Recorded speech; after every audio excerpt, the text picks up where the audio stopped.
One nation, under God, indivisible, with liberty and justice for all.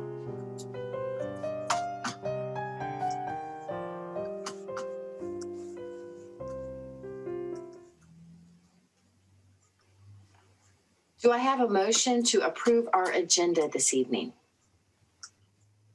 So moved. Oh, you go ahead. Second. So Mary Beth moves and Freya seconds. Aye. Freya. Aye. Mary Beth. Aye. Sophia. Aye. I don't see Lizette yet, but motion passes. We'll go on with oath of affirmation, and then we can pause at recognitions if Lizette has not joined us.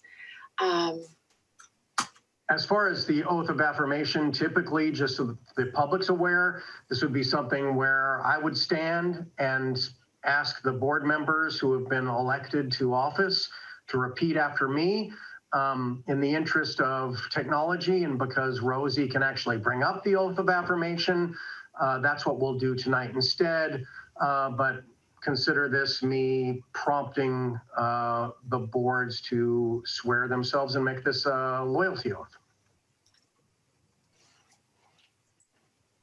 And Ms. Hines, you're up first. And if you would just please read the loyalty oath so that we can tell the County of San Mateo that you have done so.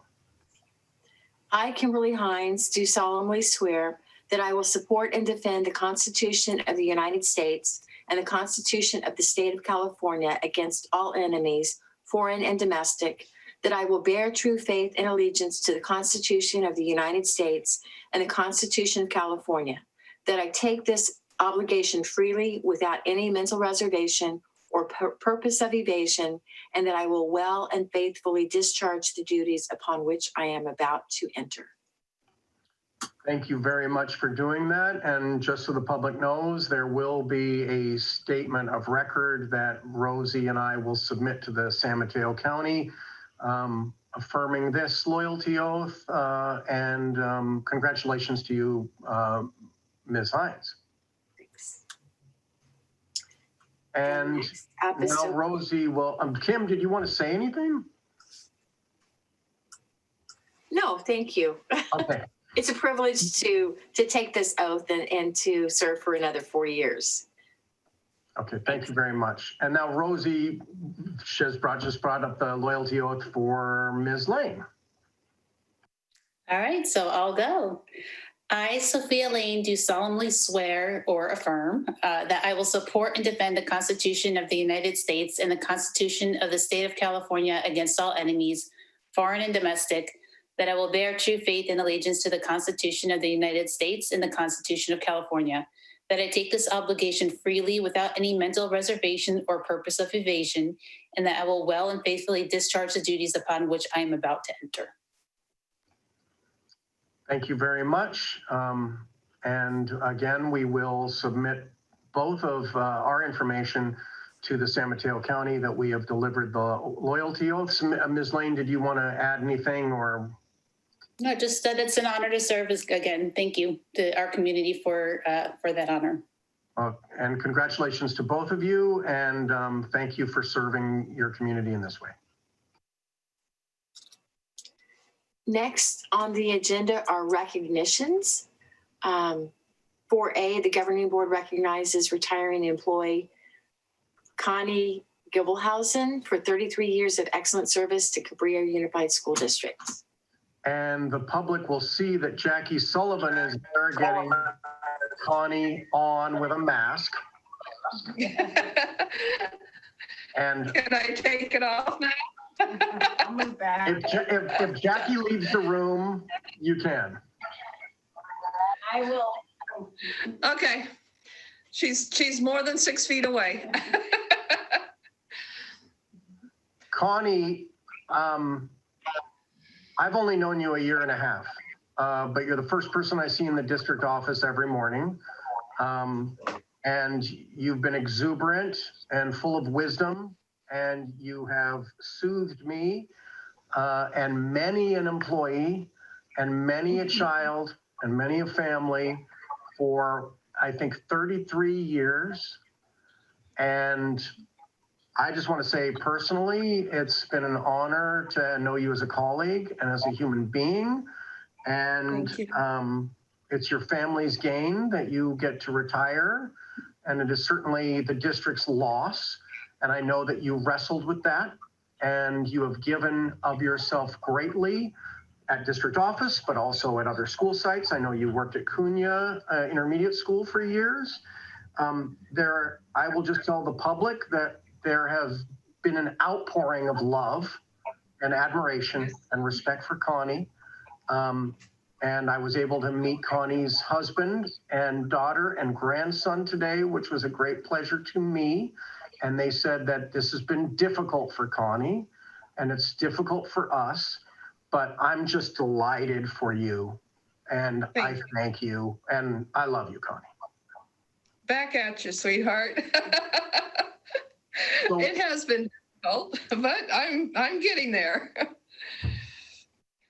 Well, the floor is yours, Ms. Giebelhausen. I know that there are going to be a lot of people tonight wanting to speak about your contributions, but there is the certificate of recognition so that you can see. Wow.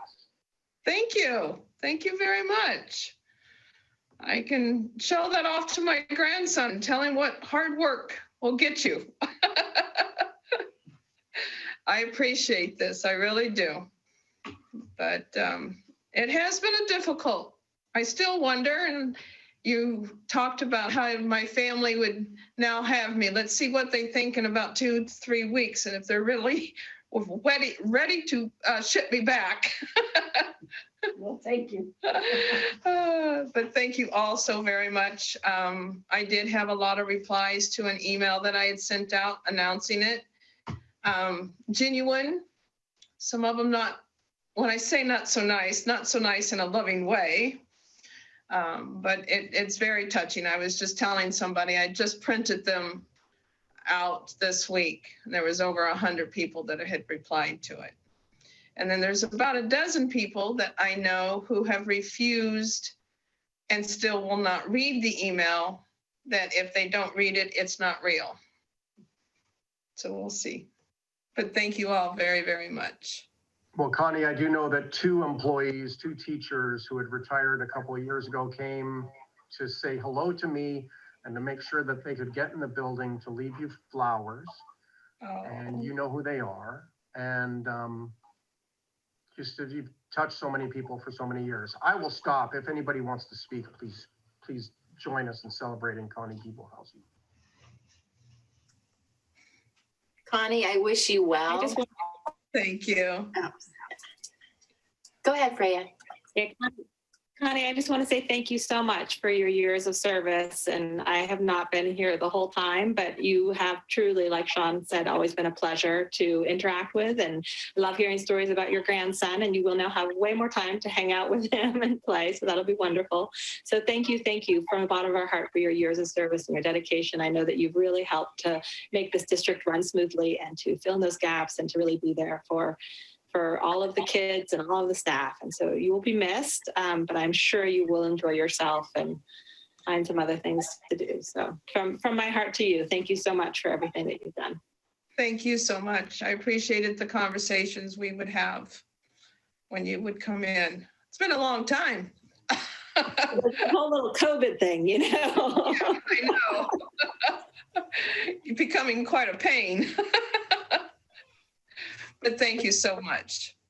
Thank you as well, Connie. I still think you're too young to retire. I'd probably be one of those people that wouldn't want to read the email, say, no, she's like, she can't possibly be retiring. It's too early.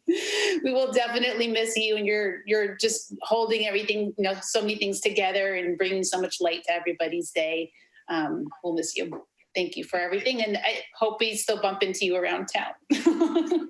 Sophia. I am old enough to retire. I'm probably old enough to be your mother. Thank you. I'll take that as a compliment. Yes, I am old enough. We'll certainly miss your smiling face and wish you well and hope you enjoy your retirement. And that this whole COVID crazy is not part of our world for so much longer that you can't really take advantage of this time and enjoy it wholeheartedly. I'm hoping to. I'm hoping to be on a plane sometime this year. Or next year, I should say, next year. We'll cross fingers for you. Thank you. Thank you so very much, everybody. It's been a fun week, really. Ending it with a bang. Ending it with a bang. Way to go. Thank you. Yes. It's amazing what I have walked into. I mean, the curiosity has caused me to really, really want to come to work this week because I have something new every morning. They've done a very awesome job. Well, you definitely deserve it. So congratulations, and I wish you nothing but the best. So you're retired now, so whatever is going on, it's not your problem anymore, right? Congratulations. Thank you so much, Lizette. I appreciate that a lot.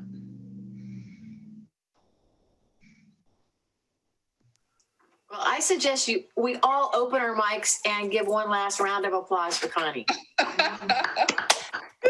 Connie! Woo! Congratulations. Awesome. Thank you. Very, very much. Thank you so much. Have a good rest of the night. Happy holidays. We'll see you tomorrow for your last day. Are you going to be here at 10 to 6, sir? I will not be here as early as you, Connie. No. I haven't met a superintendent yet that's been willing to come in at 10 to 6. That is too early for me, Connie. That's okay, Sean. I do have your cell phone number, and I'll call you just to let you know I'm here. Bless you, Connie. We love you. Thank you. Thank you all very, very much. I will see you tomorrow. I'll see you around town, and I have let Sean and Jason know that I will help out and volunteer next month. Thanks again. Class act. Thank you. So next on our agenda is communications, and first is public comment.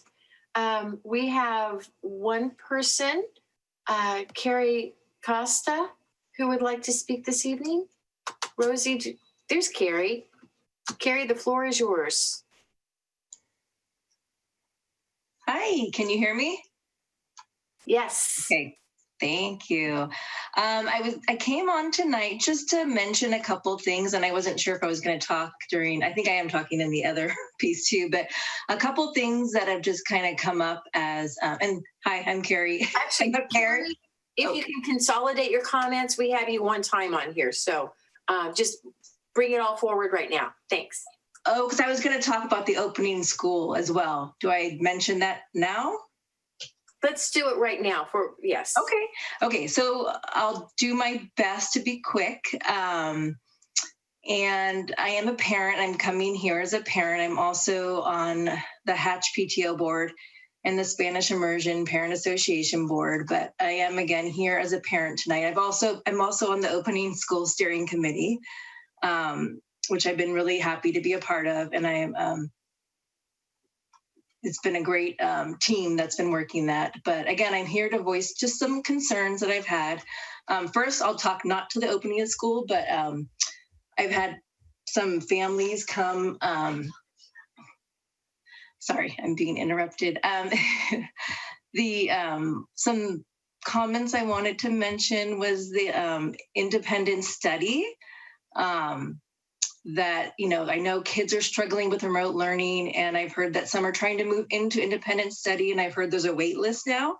So I just want to just say that if we can think of ways to accommodate all of the children in the district, and I know that's an unbelievable task, but whether it's getting a new lead teacher or a teacher on assignment for the year, I don't know how it all works, but I would love to see that we can accommodate students that are struggling, that aren't being able to do it in remote learning, especially if we continue on that. I also wanted to just speak about if we can increase numbers in pods. It sounds like that might be a go, but I know we're all still looking into that, but just to help the kids that are struggling. I also wanted to speak to just about engaging with the students and having more of a focus, like less on the asynchronous assignments, but more about engaging students. We've had some great conversations on the opening school steering committee about just the emotional and social well-being of our students and our families and our teachers and our staff, everybody. And I think we just really need to focus on that. And maybe less of a focus on grades and but just, and assignments, but really like more small group work, just really whatever we can do to help. Some thoughts as I think about it is getting, paraprofessionals into each classroom on Zooms, just helping our teachers grade so they can do what they do best, teach, get some of that busy work out of there that we can really focus on the kids and engaging them. And then just some other quick comments is, I think I've done all that. I guess more consistency across elementary grade levels with scheduling and Zooms, and just more live support for teachers. I've just been trying to engage with the community as much as I can, and I've heard some great success stories that kids are doing well. And that's great, but I've heard much more that they aren't. And so I just hope the focus tonight, I know there's so many reservations. I was happy to hear that the San Mateo County of Education is not seeing the spread of COVID-19 in schools today. I think Sophia sent a link out and I was great to read that. And that we, I'm just hoping that we can focus on when things are better. I know it's not now, so it's hard to look into the future, but things will get better. And if we can just move forward and be successful. And I'm sorry, I don't have all my notes here, but I think that was my main point. And thank you guys so much. I appreciate everything you're doing. I want to say I'm really proud to this administration. I just want to give hats off to you guys because I've been really proud to work with you. And it's the first time I've ever really been that involved, but I feel like you guys are all approachable. And I think if anybody has concerns, and actually a great note, I've been on a couple of the meetings. I know the high school is working on opening stuff. Hatch, I know, is doing great things, getting it all ready. So if anybody has concerns, I really encourage you to reach out and talk to someone about those because they're there, they're ready to tell you what's going on and give you the nitty gritty. So I just want, whoever, just reach out. So thank you all. And I appreciate you.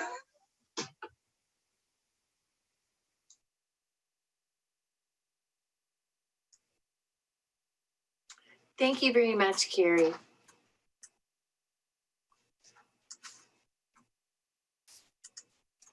Next, we have our CUTA representative.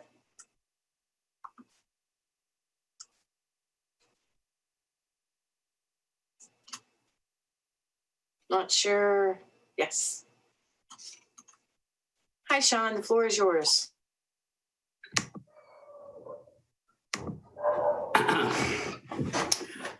Board members, Superintendent McFetridge, district leadership, and Connie Giebelhausen. Good evening. My name is Sean Reardon. I'm co-president of the Cabrillo Unified Teachers Association. First and foremost, thanks to Connie Giebelhausen for so many years of service to our district.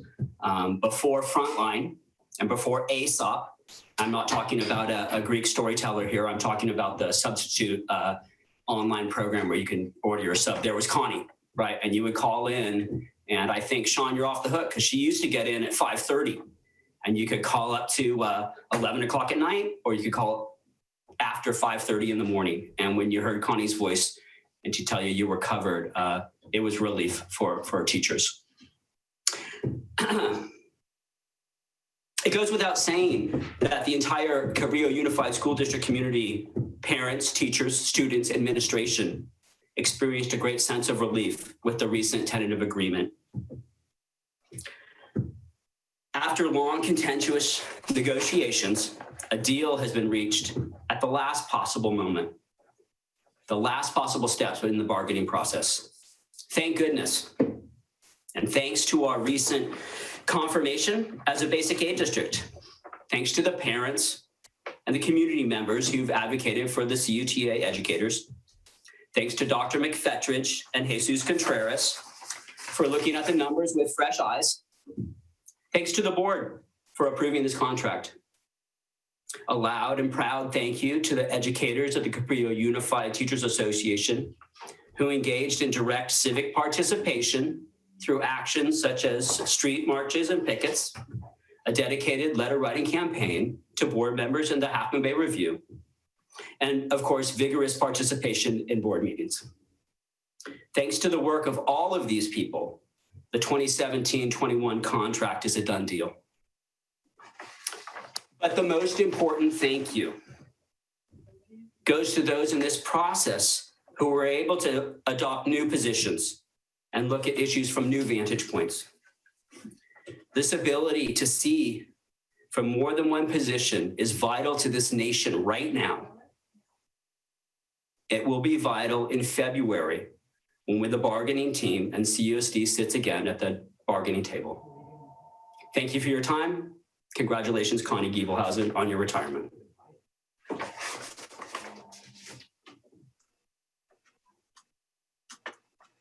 Thank you very much.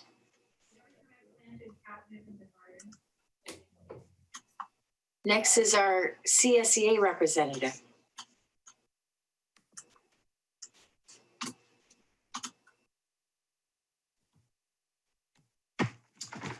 Good evening, President Hines, board members, Superintendent McCutcheon, administrators, staff, and community. My name is Stig Lynne, and I am the president for CSA. We are the one who's supporting, we are here to represent the classified staff in our district. I just want to take up a couple of things here tonight. So we have started COVID testing this week at the district office. I was one of the first in line. We make sure that we are safe and that we we don't go to work and are infected. It's terrible times now. We have a death about 9/11 every day, and there's a lot of families who are gonna have close ones they're not gonna spend this holiday with. Otherwise, we are going towards the holiday here, and the kids, I think it's the last day tomorrow. They started their break, and I hope that everyone stays safe, follow the direction from the county, and so we keep down the people who get sick of this here. We are soon there. The vaccines start rolling out, so it's looking good forward. But from that bad stuff to something really want to, from CSAA to recognize Connie Giebelhausen. I have known her since I started here 12 years ago. And there's these days when the system haven't been up or a problem to log in or something, always been an email to Connie, and she's make sure that you are in the system when you're sick and everything. She is, like we said before, to be 33 years in the district. Gonna miss to see her every morning I walk into district office. Her smile and hi, and really pleasant employer to deal with in the district. She has also been part of CSEA, and I think she was on for CSA on the calendar that we set up the calendar for the school years. She was part of that.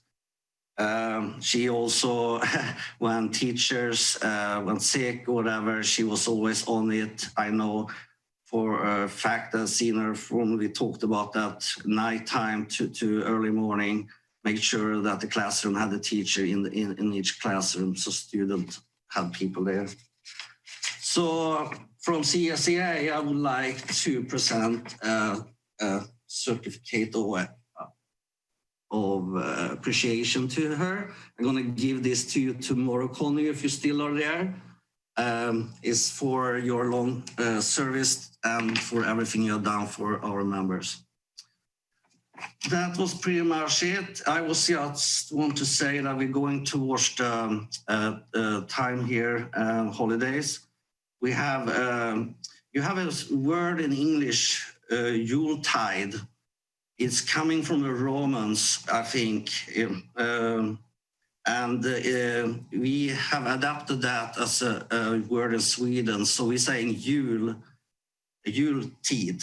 That means the time on the holiday. It's very old. It's coming even from the Roman and Vikings, and means that we are coming to the time when we start getting lighter again. The darkness stopping. If anyone been in Sweden winter time, you probably know what I'm talking about.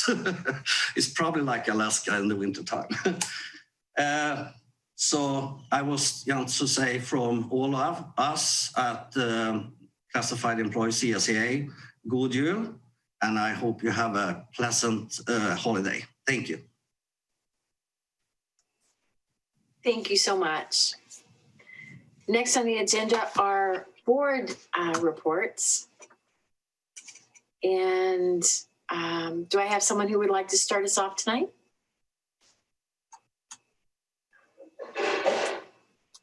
Well, I'll say I hope everyone has a lovely time away from school, and that teachers can rest over this break, and that parents can connect with their children and find some time to get outdoors and just really center yourselves and care for each one of yourselves.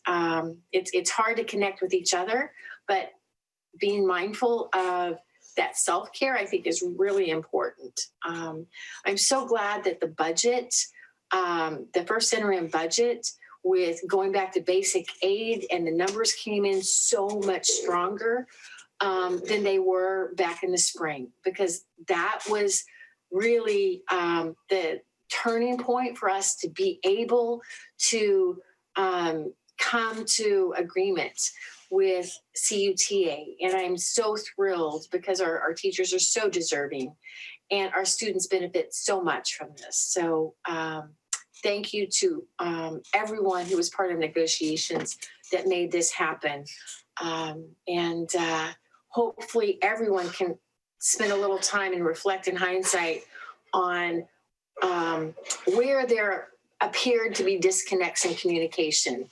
It's really important to know that negotiations are just that, and there's so much information that starts getting spun up, and there's usually more information that is not understood. And so thanks for everybody's patience through that, and to all of the people who got us to this very much welcomed agreement. That's really all I have. Mary Beth. Okay, I guess I can kind of dovetail into the end of that. I just wanted to kind of reflect here. I've been on the board 2 years now, and I've really enjoyed it. I've really enjoyed it working with everyone and getting to know people and learning more about our district and how it works. But there are some things that have made me sad, and I was kind of shocked and surprised at that there is some division and there is a lot of misinformation, and that makes me sad. And I think, part of the misinformation may be our meeting format. I've had people say to me, it's so hard to talk at your meetings because, we can say it to you, but then we can't talk back. It's not a place for us to have a conversation. And I think the reasons around that are noble. I mean, the idea is that we don't talk about things that aren't on the agenda because we want to be transparent to the public. And if someone wants to hear about something, they can look at the agenda and come to our meeting at that time. We don't want to be talking about things that aren't on the agenda, so people might miss it. So the reasons behind it are noble. But that being said, Carrie said it earlier, please reach out to us individually. I've had great conversations with people. And a lot of times when there's been misinformation or a misunderstanding or not understanding how one or the other person feels and what our worries are or what their worries are, it just seems to help the whole process, because there is a lot of information and, not everyone knows it all. So I think we need to talk. So, and the bottom line is we're all here for the same reason, right? We're all here to help children. So I wanted to call it out because I thought, how can we fix this problem if we're not acknowledging it? And I know people are working so hard, and I just want to move forward together. So throwing stones just takes so much energy. And, I really would rather put that energy in making our school district great. I want our district to be great. And I think we have the staff to do it. I mean, everyone's been amazing. So I really hope going forward that we can work together to achieve it, because it makes me sad when there's division and misinformation out there. And I have hope, and please reach out, because I really want to make this place great. That's it. I'll go next. Thanks. Probably because I think Mary Beth's mention of being in a reflective mood kind of helped me gel kind of where my train of thought has been too for the last several weeks and really for the last several months. Now at this time of year, as we enter the holiday season, normally I'd be coordinating gifts from the board to our sites to help just celebrate the end of the year in a normal year. With so few folks on campus these days, obviously we're going to hold off on that till it makes sense for a more opportune time.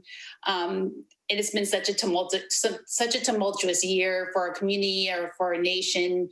We're entering some dark months of the worst public health crisis in the history of our country. Many of our local families are really deeply struggling with COVID or unemployment, food, housing security, more. I will admit it's been a little bit tougher for me than usual to get into the usual holiday cheer. The launch of the vaccine definitely gives us hope. The pandemic itself is going to come to an end. But we're still going to face some pretty tough choices in the years to come as a school community, including over the next several months, how we return our communities back to our school campuses. This is not going to be an easy process, and it's going to be bumpy, and we're going to have to do that together.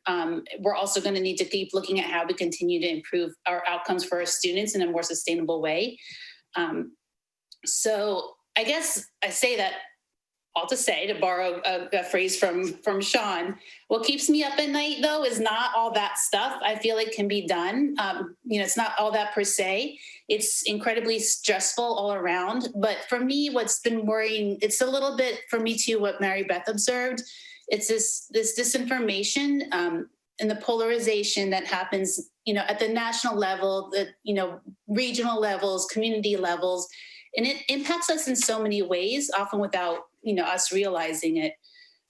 There's, big conversations around this right now, especially at the national level around racism and how, there's just a fostering of distrust in government and in science around the pandemic, as well as the media.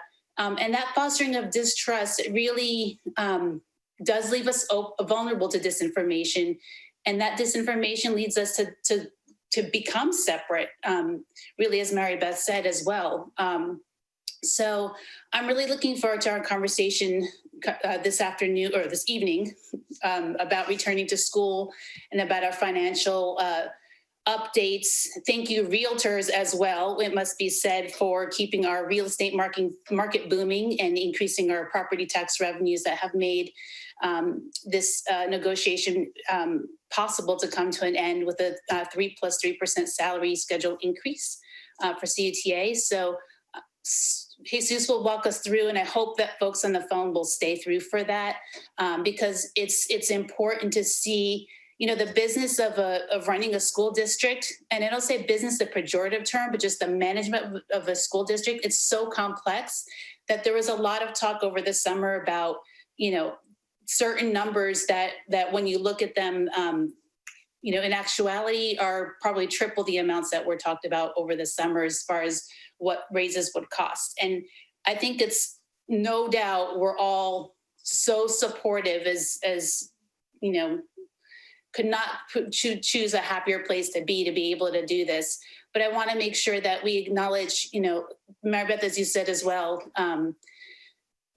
kind of acknowledge what's happening here in our community and recognize it, and maybe take this time over the break to take care of ourselves, be safe, be healthy, hunker down, and just come back next year in January really eager to see each other not as competitors in any sense, and I mean that in all aspects, parents versus teachers versus administrators versus one school versus another. Like there's so many, I've noticed this too over the years, so many little factions that pop up and they flare here and there.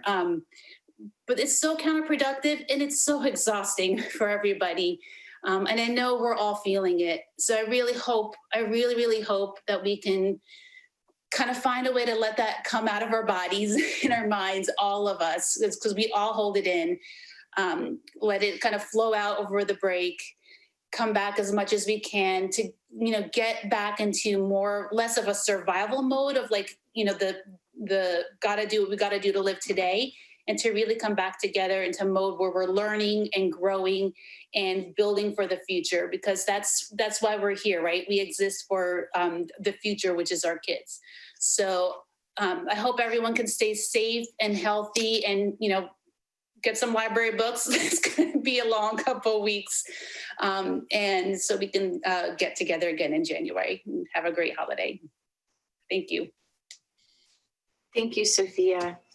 Lizette? Oh. Does that want to go? Go ahead, Freya. Okay, I'm fine either way.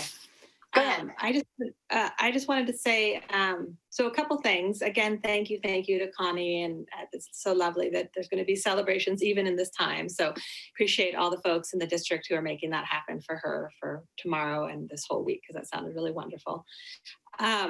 And I also wanted to just call out, I was very excited about the part that we approve all these different things in our consent agenda. And I wanted to call out the workforce grant that we're applying for and being a part of as part of the county. And I think that sounds so exciting. It's something I've been really interested in that career technical education, but in particular that connection to career and internships. So I'm very excited to hear about that as it moves forward. And it's exciting to get some funds to work on that as well. And Sean and Lizette, I owe you all a text to plan our next environmental committee meeting so we can hopefully get something pulled together in January, and even in this remote world, work towards that future, planning something so that we can celebrate what we are already doing so much in our district for the environment and talk about the next things that we want to do, which would be really exciting. And I just wanted to say thank you to everyone who works, all of you, the administrators, the board members who spend so much time, all of our teachers, all of our support staff who do so much to make everything happen, from the computers to planning out the district sites and with potential return to school and all of that. I want to say thank you to everyone. It's been great. Remote learning's hard, I know, but I've had so much fun listening to teachers when my kids are in their Zoom classes, or my one kid on her Zoom class.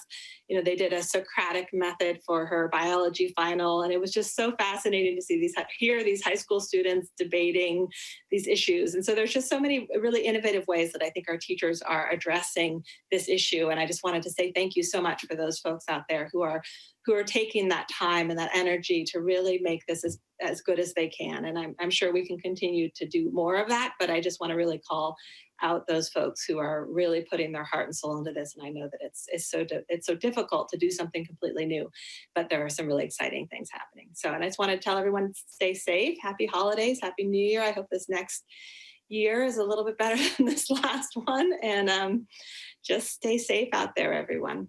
It's crazy times. So Thank you all. Thank you, Freya. Lizette? Thank you. Buenas noches. I'm going to say it in Spanish and then I'll say it in English. Primeramente, quiero darles las buenas noches a todos y felicitar a Connie Gibelhausen por sus más de 30 años de servicio al distrito. Siempre es muy bueno tener algo positivo por lo cual estamos celebrando, y definitivamente alguien que ha dedicado más de 30 años al distrito se merece definitivamente una clase de celebración. Ojalá que podamos terminar este año y más que nada hay que tratar de terminarlo en reflexión y en una reflexión positiva en donde podamos traer esa positividad y este sentimiento hacia el año nuevo. Hay muchas incertidumbres que están fuera de nuestro control y hoy más que nunca es tan importante tratar de enfocarnos en lo positivo y en nuestro bienestar mental más que nada. No es fácil, hay tantos retos, pero yo creo que es algo esencial que deberíamos de hacer. Y más que nada decirles felices fiestas, que se cuiden y se cuiden unos a otros como la comunidad que somos. Nos vemos el próximo año y que Dios los bendiga a todos. Good evening, everybody. I want to start off also by just once again, just congratulating Connie Gibelhausen for over 30 years of service. It's always nice to be able to celebrate and honor someone who's dedicated so many years and something positive. And, just finishing up the new year and echoing what everybody has said, I just want to hopefully people finish up the new year just reflecting on everything that's positive. And I know it's hard, but I think if we end up in a positive year, we can bring that positivity into the new coming year. I know that there's a lot of uncertainties and these are out of our control, but now more than ever, it's so important to try to focus on our well-being and more than anything, our mental well-being. And it's not easy. It's easier said than done, but I find that it's very essential. I just want to say happy holidays and take care of yourself, take care of one another, because we are a community. And see you next year, and God bless you. Thank you so much, Lizette. And I appreciate in what I heard from everyone in terms of that sense of giving each other a little space, a little grace, and really caring for each other and for our community. And that's what the season's about. So thank you all. Next, we have our superintendent's report. So I just want to wish everyone a safe and peaceful break and holiday, however you may celebrate it, whatever tradition you may celebrate or not celebrate. I do think the spirit of taking care of one another is more important now than ever, and I feel that from the members of the governance team, the board members. I feel that from Sean Reardon, whose comments tonight talked about seeing multiple sides. And I think that is very important politically as a nation, politically as a district, for us to take care of one another personally. As Freya mentioned, we do have an environmental committee, and I've been working with principals to assess what's already happening at school sites. We've been doing a lot of work. We just put an application in today for electrical vehicle chargers and incentives on that to see if we can get a good deal on that. We have to take care of the coast side. We have to take care of our environment. We have to take care of one another, and we have to take care of this organization. This has indeed been a year and a half like none other in my career. We have gone from a place last year at this time where we were thinking about the risk of takeover and fiscal insolvency. And then what's been described as a roller coaster ride through the state budget and through our funding, and then still not feeling like we could have it. And then we're lucky to be in basic aid currently. And I just want to remind people that it's probably going to be another year until next October, till we know exactly what the taxes come to again next year, because things will be different. But we look forward to continuing in relations with our bargaining units, with our employees, to try to take care of our employees. We could not take care of kids and families without taking care of our employees. Tomorrow we will negotiate with STIG and CSEA leadership, and we look forward to that. We look forward to a new chapter, we hope, with CUTA and the close of this difficult chapter and the close of this year and starting anew. And Sean Reardon and I spoke a couple weeks ago and voiced our respect for each other as human beings, as educators, as professionals. Stig and I often speak to this. We have relationships that are human relationships, and we have relationships that are reflective of our roles in the organization.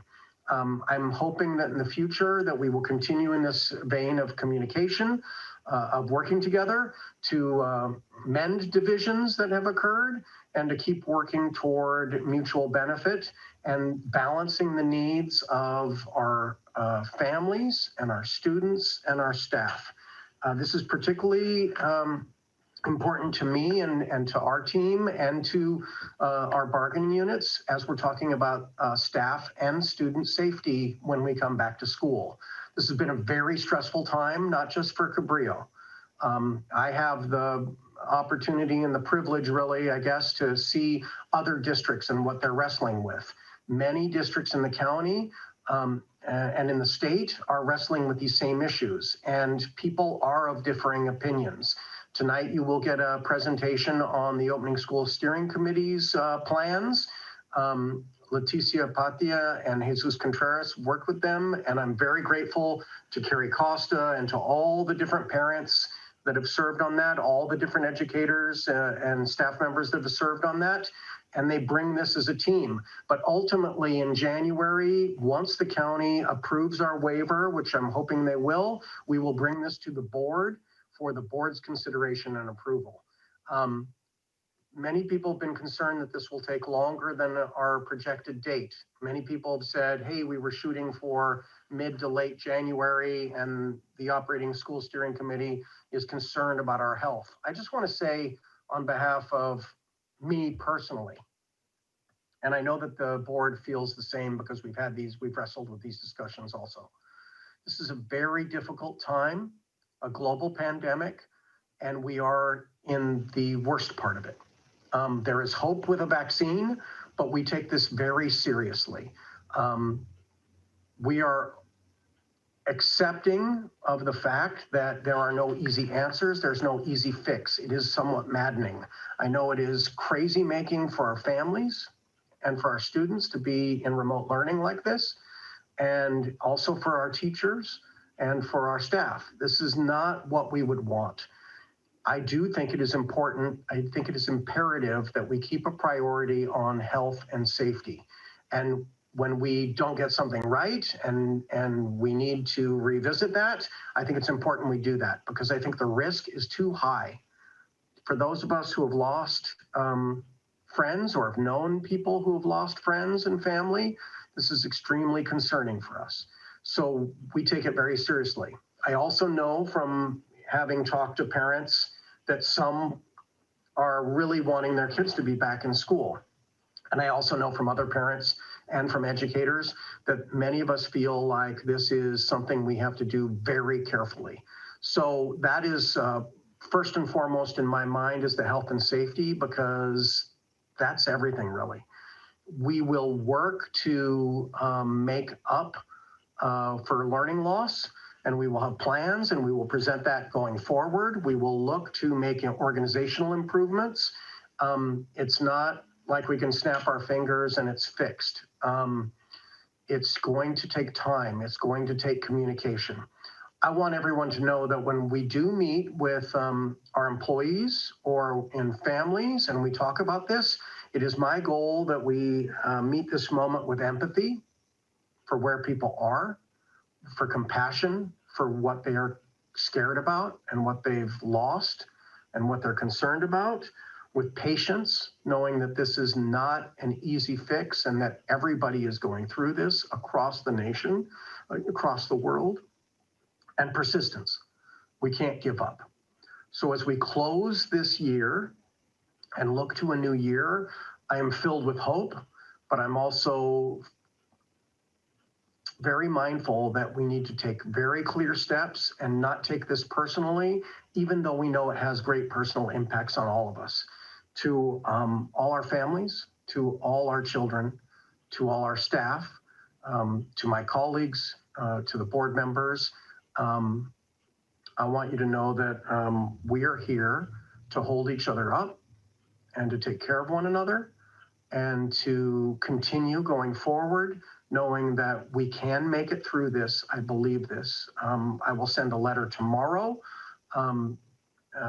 basically trying to make sure that everybody understands we will continue to work together and commit to working together, no matter how hard it is, to make sure that we take care of one another through this, and knowing that there will be disagreements, but we look forward to continuing to work together because that's the only way we're going to get through it. So I hope everyone takes care and is safe and follows the 4 pillars and wears your mask and distances.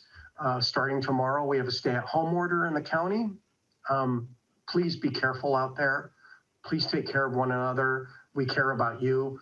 And we'll see you in January after this. So please take care, and happy holidays, peaceful, restful break to you all. Thank you so much. Next on the agenda is item 6, our consent agenda. Do I have a motion to approve? So moved. Thank you, Lizette. Do I have a second? Second. Thank you, Sophia. Aye. Freya? Aye. Mary Beth? Aye. Lizette? Aye. Sophia? Aye. Motion passes. As a point of personal privilege, just so that I can let the public know, Freya already did speak about one of these consent items about career technical education and a grant agreement, which I'm very happy for. The classified personal report was, of course, Connie Giebelhausen's retirement. And the phone system update proposal, just because I have had some questions about this. The phone system, just so you know, in the district was very antiquated and did not allow people necessarily always to call out or get calls in. This is a safety measure. It became very clear to me last year that this was a priority for us ever since the lockdown at Fairlawn View. We think this is going to provide us great safety and bring us into a modernized phone system that works much better and allows much more connectivity for our staff and saves us dollars, saves us money, and uses voice over internet protocol so that we will not pay long distance charges and tolls. We think this is a great organizational improvement, but I just wanted the public to know that that was there. And we've made a lot of steps in the past year to try to work on technology improvements and facility improvements. There's a lot of things left undone that we need to plan and do. But I want to thank the board for approving this phone system, and I want to thank Director of Technology, Randy Rudolph, for making it work.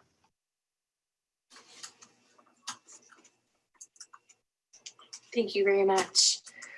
Next on the agenda is the update on our opening of schools, modified phase 3 plan and waiver application. Good evening, members of the board, colleagues and community. And Rosie, will you be projecting the presentation for me, please? Thank you. So first of all, congratulations, Trustee Hines and Trustee Lane, on your oath of affirmation. Really looking forward to our continued work together with our projects, VAPA, and moving our school district forward. So congratulations on that. Our team is here today to provide you with an update on our opening of schools. And if you don't mind going to the next slide on our agenda, Okay, so here is our agenda, and we will be revisiting our opening of school steering committee recommendations for opening schools. It is slightly modified. We again will define what was our phase 3 opening of schools plan, which was voted upon over the summer months with plenty of input from our stakeholders and parents, as well as review our timeline of phases of reopening. As mentioned earlier by Dr. McFetridge, our team has taken the necessary measures to make sure that our health and safety protocols are in alignment with the recommendation of our San Mateo County Pandemic Recovery Framework, thanks to Jesus and our MOT team, Susan Vanna and Martha Ladd, Jason Owens. We will also touch upon SB 98 updates, but in particular attendance. We'll provide a quick learning continuity and attendance plan update. That's short for, the short version of that is LCA plan, to not get it confused with our LCAP. Then we'll move on to talk about our progress in MTSS cost teams and RTI, and making sure that we're addressing and building those safety nets for students. And we'll also end with next steps and questions. We want you to know that this work has not been done in silos. We owe this work to our amazing support of our opening of school steering committee, our site opening of schools task force teams that have continued to do work and started to meet 2 to even 3 times a month starting in November. And of course, all of our families that continue to support us with completing our various surveys and joining us for focus groups. And we'll then move on to slide 4, Rosie, our opening of schools meeting dates. And so we want to quickly just provide the community with an overview of our opening of schools steering committee that was originally formed around May, a few months after the dust settled, when we switched from our in-person instruction to remote learning.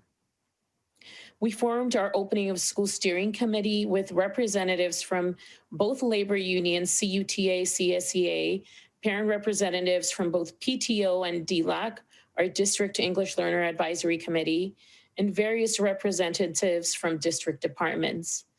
And please know that we have had maybe I would guess about 20% of the committee members that participated in the first year between May, the latter part of 2019-2020. However, we did make sure in our all of our representatives that decided to step back for this new year, the 2020-21, we did make sure to refill those same positions. And so later on, when you do see the names being recognized in our phase 3 plan, or I believe it's 26 pages at this time, we definitely want to acknowledge every single person that was available to support us from the infancy of this group. But please note that not all of them participate every day, because we did switch about 15 to 20% of those staff and steering committee members. And also wanted you to know that, as you noticed, starting at the end of May, we were meeting on a weekly basis. In August, we did take a little bit of break to make sure that we prepared for our opening of the school year. And we started again with our steering committee meetings in September. And they have been averaging about a meeting once a month. And most likely starting in January, we may switch to meetings twice a month. And again, I just want to thank all of our members that have been so supportive and full of ideas, because we cannot submit this plan without them. And the next slide. Here we want to just review our recommendations from our steering committee, as well as the surveys that we have had and I'll definitely point out the slight shift in the recommendation. we want to, again, continue to allow our classroom staff to choose if they're comfortable returning for in-person instruction. Of course, provided PPE is in place and if they feel safe. We want to serve all our students enrolled in our hybrid learning model. And as you recall, when we presented over the summer, this was the model where the majority of our staff and particularly our parents felt the most comfortable, having 2 full days of instruction versus alternating weeks and the different models that we reviewed as per the recommendation of the county. Now, our opening a school steering committee, again, with health and safety of our staff and students in mind, we want to return to begin the phasing in of phase 3 only if we are in the moderate tier, which is 2 to 4.9% of COVID risk positivity cases. It's also called the orange tier. And if Half Moon Bay cases are comparable to the orange level for at least 2 official weeks. And we will continue to hold on to that date of January 19th, 2021 to begin no earlier than January 19th. Please keep in mind that this date is tentative because we continue to be, as Dr. McFetridge mentioned, these are, and Trustee Lane, these are some of the worst, this is one of the worst health crises in the United States, in the world. And so we will be optimistic. However, if we are not in the orange tier by January 19th, we have it. I know our entire team monitors the COVID risk level daily.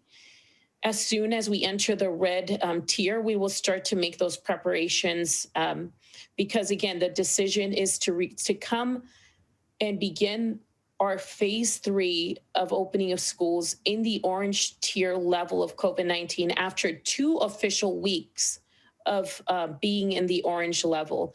And I do want to clarify something here. And again, thanks to our steering committee that helped me out and helped our team out in being clear of what this means. So San Mateo County, the way they changed the tiers of COVID risk is that right now we're in the purple, right? At some point, there is going to be 12 days where we meet the standard of red, which is the second to the, I guess, worst tier you can be in. But they don't officially call it until we have been in this unofficial 2-week status. Then they will call the official day number 1 of orange. And our committee is saying that only after that first day of official orange status, then that's where it'll trigger our Cabrillo Unified School District to communicate to all of our stakeholders and our parents that we will begin the phase in within 2 weeks on day 15. And then the next slide.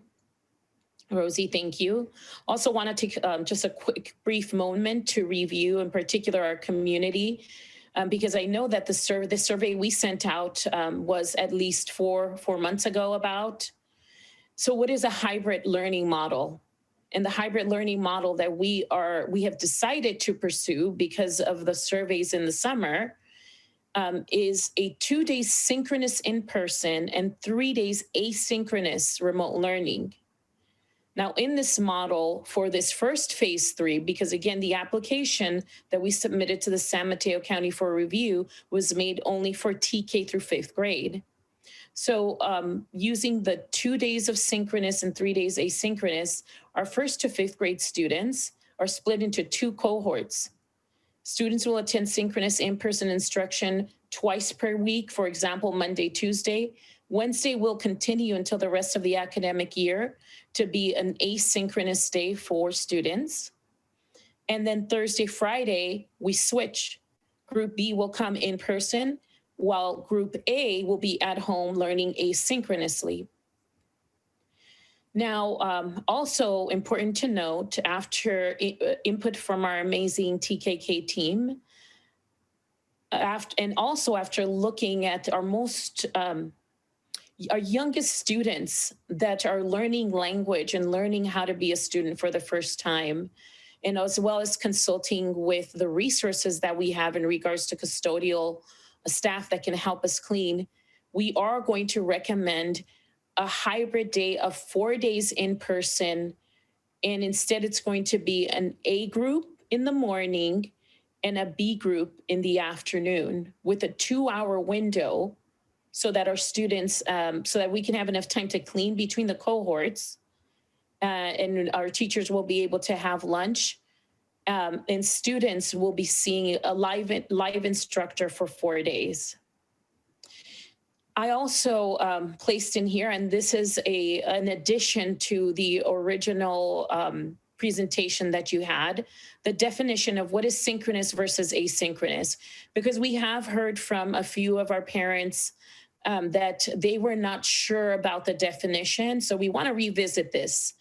We did talk about this in survey 1 and survey 2, but I want to be clear here, and please note that we have also communicated this to our site leaders to make sure that they're also clear about what is synchronous versus asynchronous. So what is synchronous learning? Synchronous means it's a live instruction between a teacher and a student. It could be an in-person synchronous, or it could also be a remote synchronous, as we're currently having. Then you have asynchronous. Asynchronous means where a student is independently self-directed at learning. It is done at home during remote learning, and this has 0 teacher guidance. And so we want to make sure that we're very clear about these definitions, and I know they are new.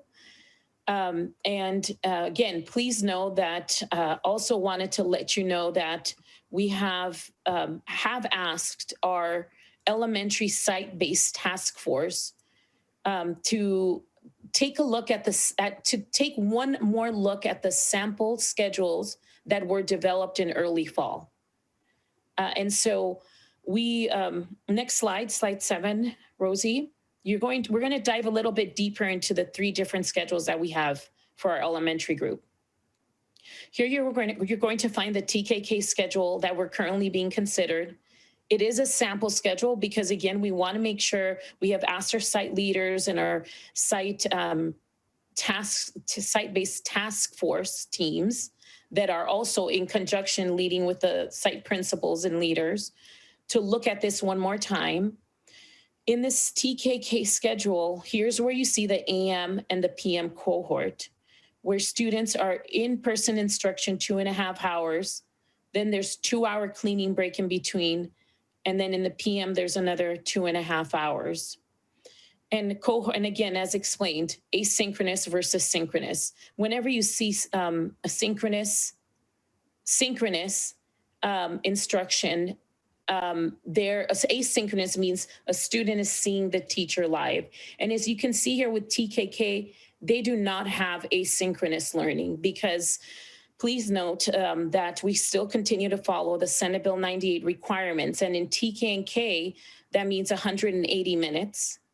In 1st through 3rd, that's 230 minutes. And in 4th through 5th is 240 minutes. Then if we look at the next slide, Rosie, this is just a quick overview of what the instructional minutes are.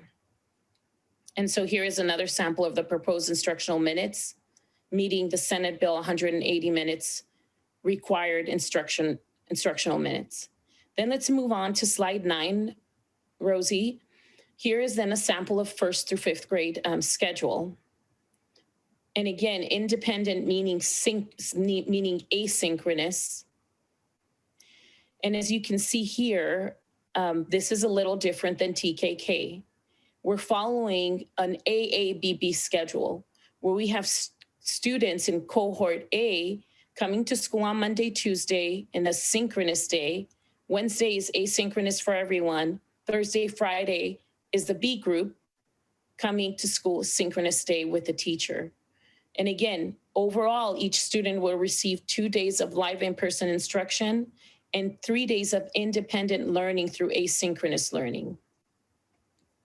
And then if you move to the next slide, Rosie, and here you also see, we'll see a breakdown of the instructional minutes for 1st through 3rd.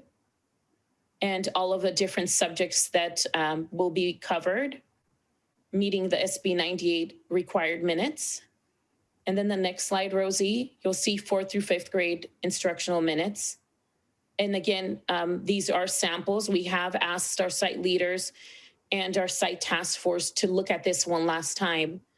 The San Mateo County Office of Education we did submit the plan, and actually we received very little feedback, and we completed that feedback. And the goal is to hopefully have that approved, crossing fingers, by tomorrow. Otherwise, they are on vacation for the next 2 weeks, so they will not get to this until January 4th.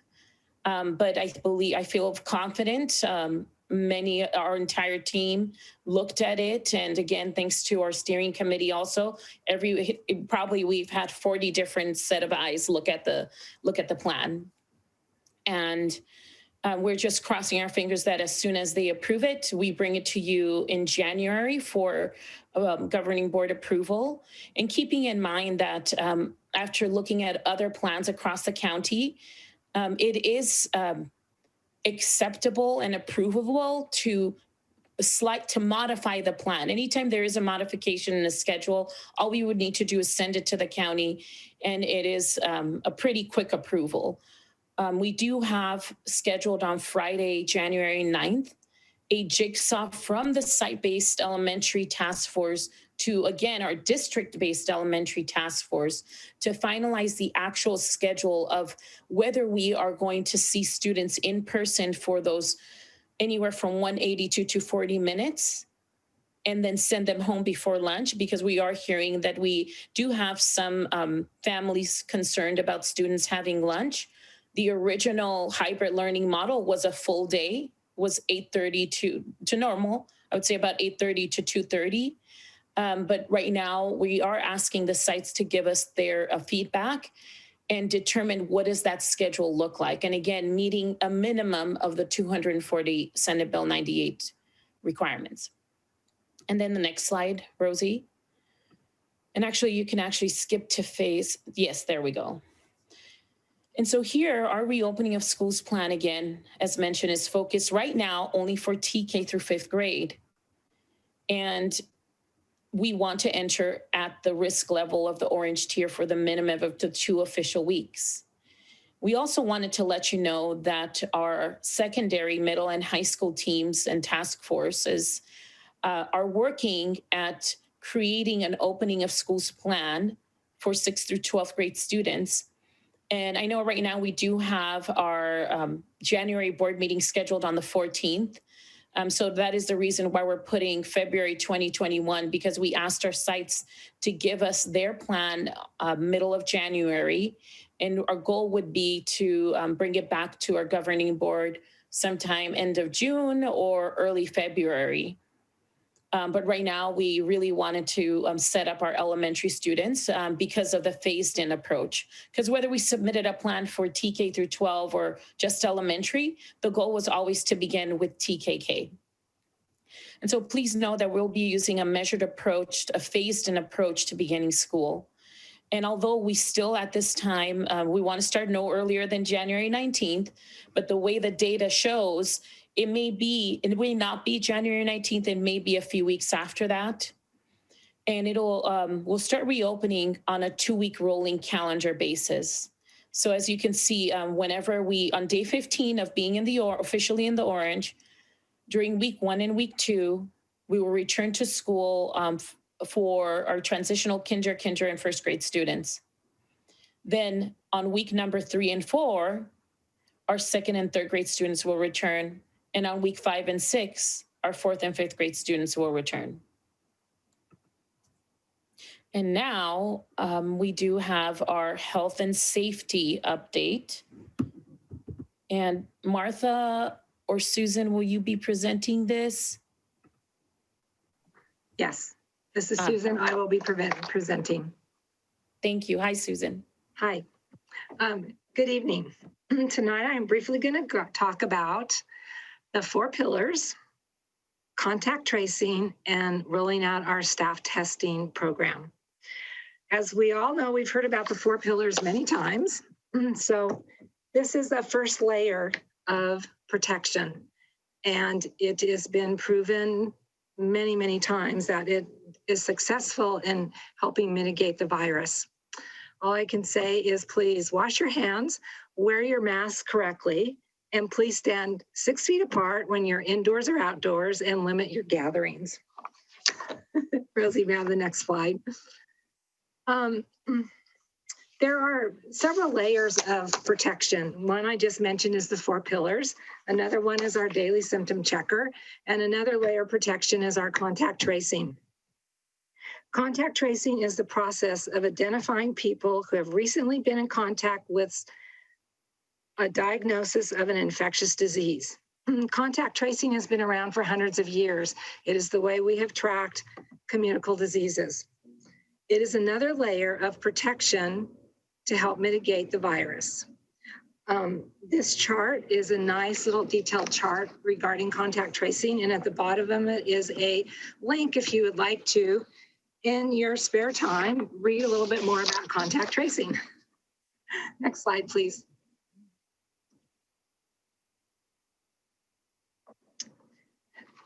To be successful in contact tracing, you need to have a robust plan. We have had a very robust contact tracing plan in process since August. Since August, Heather and I have contact traced about 82 employees and staff and students. With that, we have had no community spread. If you have a tight, robust program, it is successful. Before we go into these charts, I'd like to remind everybody the definition of a close contact to a positive case is under 6 feet, greater than 15 minutes, accumulated over 24 hours. Please note that key thing, less than 6 feet. It would be great if we could all start a campaign of staying 6 feet apart, indoors or outdoors. If we all did our part with that, my job would be very easy and there would be minimal contact tracing. This first chart is one that we use, and you have a link that you can look at this in detail. It is for if someone has class A or B symptoms and is not known, they are not aware that they have been in contact to a prior positive case in the past 14 days. We start with this chart with our initial contact tracing. Next slide, please, Rosie. This chart is one of my favorites, and you have the link for it so you can, in your spare time, enjoy reading it in detail.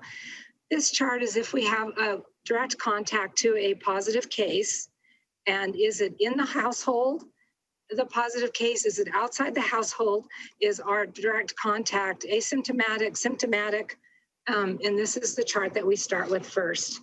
These are from the health department and from our county ed and our excellent flow charts that we use. The next slide, please. Lastly, our testing protocol, and thank you, Stig, for mentioning it.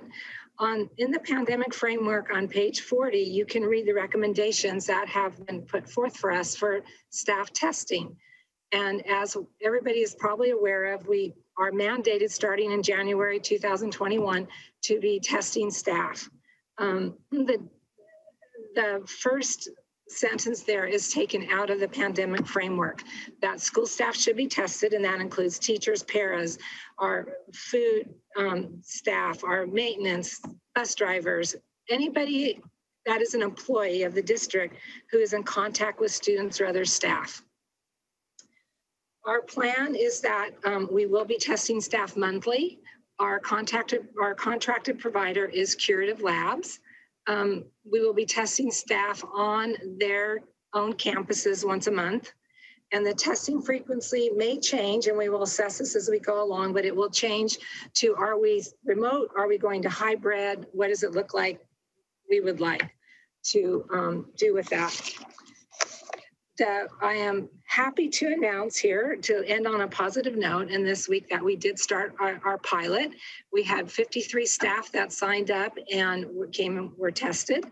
We had lots of positive comments. It's very easy. It's a self-administered test. It's a saliva test. It is confidential. And staff will receive their results by text or email, whichever way they signed up. And it's very great that we got to roll that out this week. So with that, I'd like to say, all of you, please be safe and healthy. Through the happy holidays and stay 6 feet apart. And I'll miss you, Connie. Thank you. Good evening, members of the board. And I would like to talk to you about the preparation of our facilities. So we basically have purchased all of the PPE that we will be needing to start our schools. We are keeping our classrooms 6 feet apart, and we have purchased and we have worked on the hand washing stations and are now looking into deploying the signage that would indicate where those hand washing stations are identified. So one important thing is that we have purchased air scrubbers. Now that ventilation is an important part of how to keep all of our spaces COVID preventive. Now we have some units that are circulating the air constantly. We will be having one in every classroom and a smaller unit in the spaces where it is not as needed. Each and every one of these units can clear up to 5,000 feet, so square feet. So we are very confident that this is the solution that we will have for our classroom. So all the PPE that we have is ready to be deployed. We have identified at each and every one of the sites a coordinator of PPE that is going to be the one that is going to working with all the different people at each one of the sites to make sure that the flow of PPE is as we expected. On the next slide are just some of the links that will get you to see where the maps of each and every one of our classrooms, how are the students expected to come in and leave the sites. So those are part of the plan, is part of what is being submitted to the San Mateo County of Education, and we have been working with them and getting some back and forth. And as Leticia mentioned, this is going to continue to be a dynamic process where we all will keep ourselves on our feet as we evolve through all of this. So the next slide, Rosie, it just gives you an idea of how our classrooms are beginning to look like. So note that we're leaving them 6 feet apart, and that you see on the right corner is what we're calling the welcoming station, where we are making sure that we have a sanitizing gel and wipes and gloves and shields if they are needed, and that is one part of it. And of course, we have on the each and every one of the classrooms a sanitizing pumps installed on the walls, and plexiglass, like you see in the bottom. We're securing plexiglass for a space, large panels of plexiglass where teachers can bring students to, and all of these materials are at the district office right now, getting ready to go to each and every one of the sites. We have secured also big containers so that they can house all of these materials, plus all of the furniture that we are going to be storing until we get our classrooms back with more desks. So we are here by this beautiful ocean, and it's beautiful, but also we cannot live outside stuff that it might be deteriorated real fast. So this is the effort. We are looking into all elementary schools be ready and to receive children if we need to do it by January, mid-January. And also we're doing the same thing with the high schools whenever we end up having children back in our classrooms. But this is our preparation to comply with the 4 pillars that will get our facilities ready for our children. Next slide, and I think it's updates. The next slide is me. Hello, board members, Superintendent McFetridge, President Hines, thank you for this opportunity to speak with you this evening. I'm going to be talking with you about attendance and the results of our family and staff surveys. So first, attendance. A couple important points as I go through these slides. I did put probably way too many slides in here. So I will try to go through them quickly.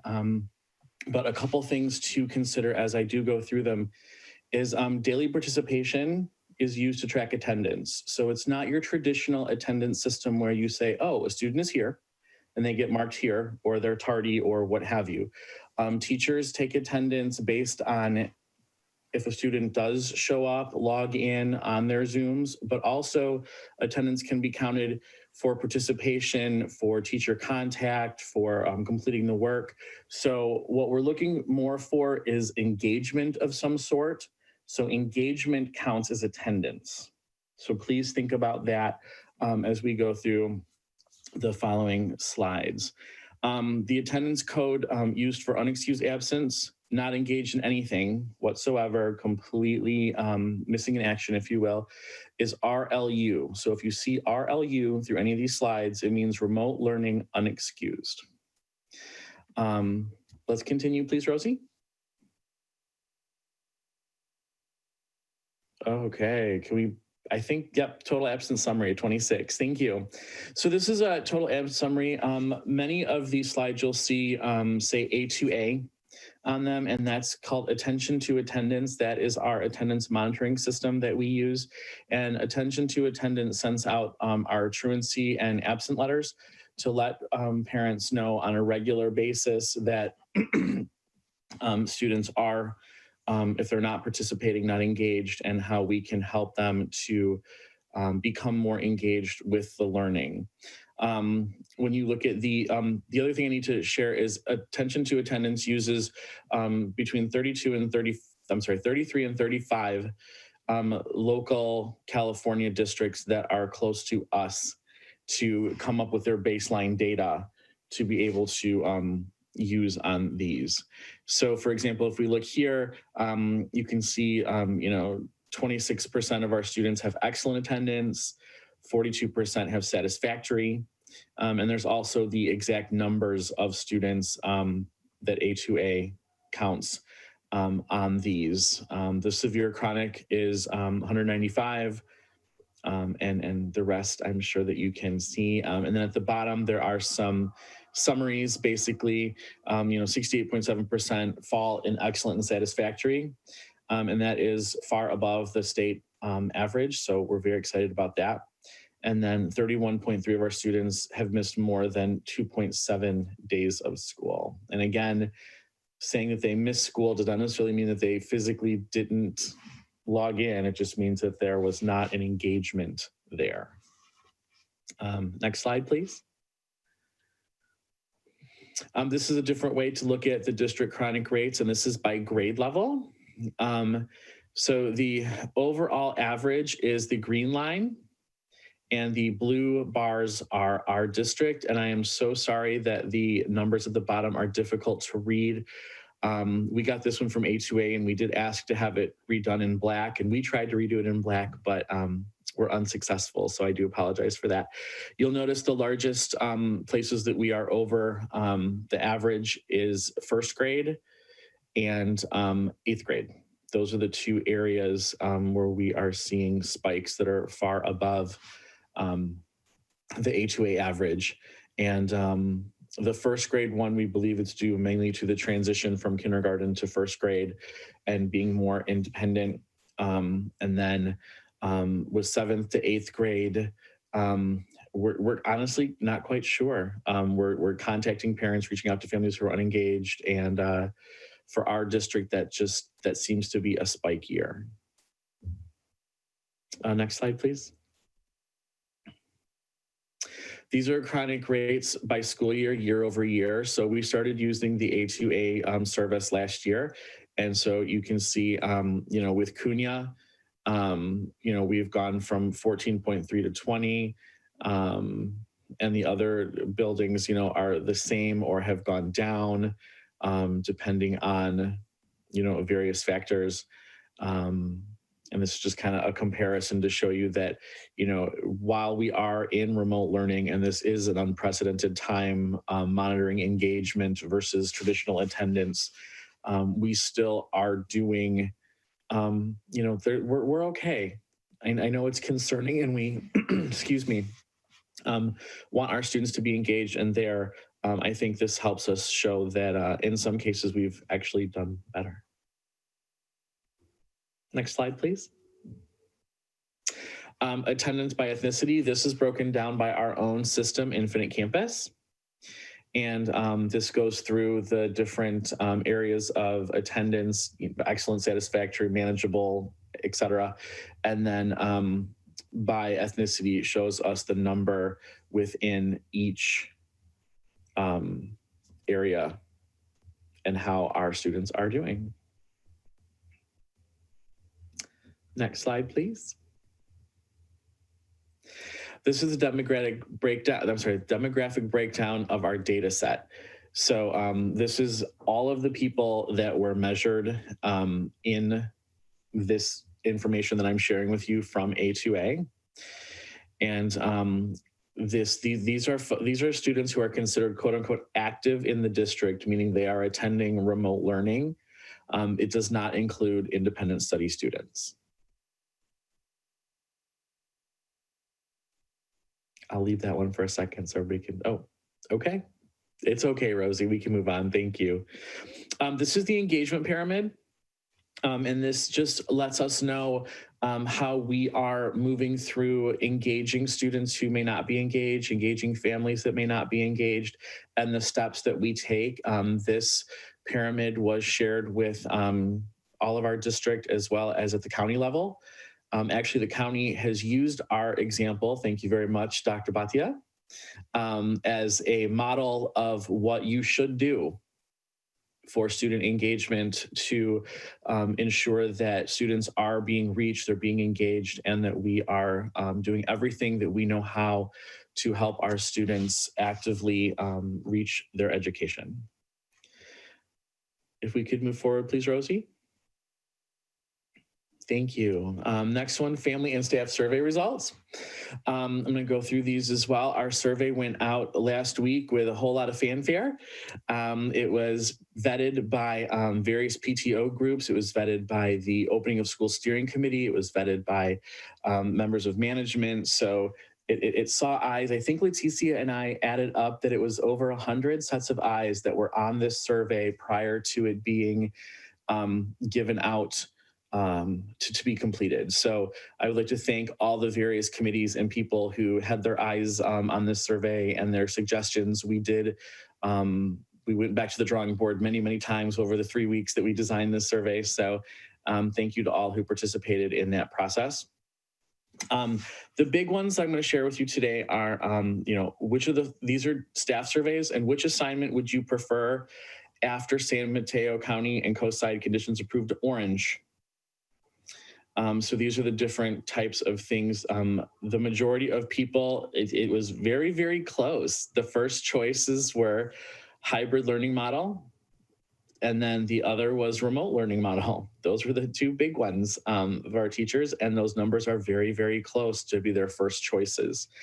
And then the second choice for many was also remote learning. So the greatest clump of our staff appears that they would like to stay in some type of remote learning, if at all possible. That's how I would interpret this data. Please note this data was gathered and the survey closed Wednesday. So it was supposed to close Tuesday, but we opened it up again for some folks who had asked and missed the deadline. So I've had this for about 24 hours. So as far as digging into it very deeply, I have not done that yet, but I promise you that I will. I think one of the most positive things about this is the majority of teacher overwhelmingly, their last choice, what they do not want to do is take a leave, which shows the dedication of our educators and how much that they want to be educating our students, providing the resources, facilitating the lessons. They do want to be here with our students, and that has not necessarily been the case in some of our neighboring districts. So I am extremely excited to report that piece of information. Next slide, please. Here are the teaching working preference, and it's I will return to school or I prefer you to return remote. This was just a very simple one or the other question. And so you can see that, 53.5, their first choice is to return for in-school learning following the pillars. We have to make sure that we state that. This is making sure that we absolutely follow those pillars.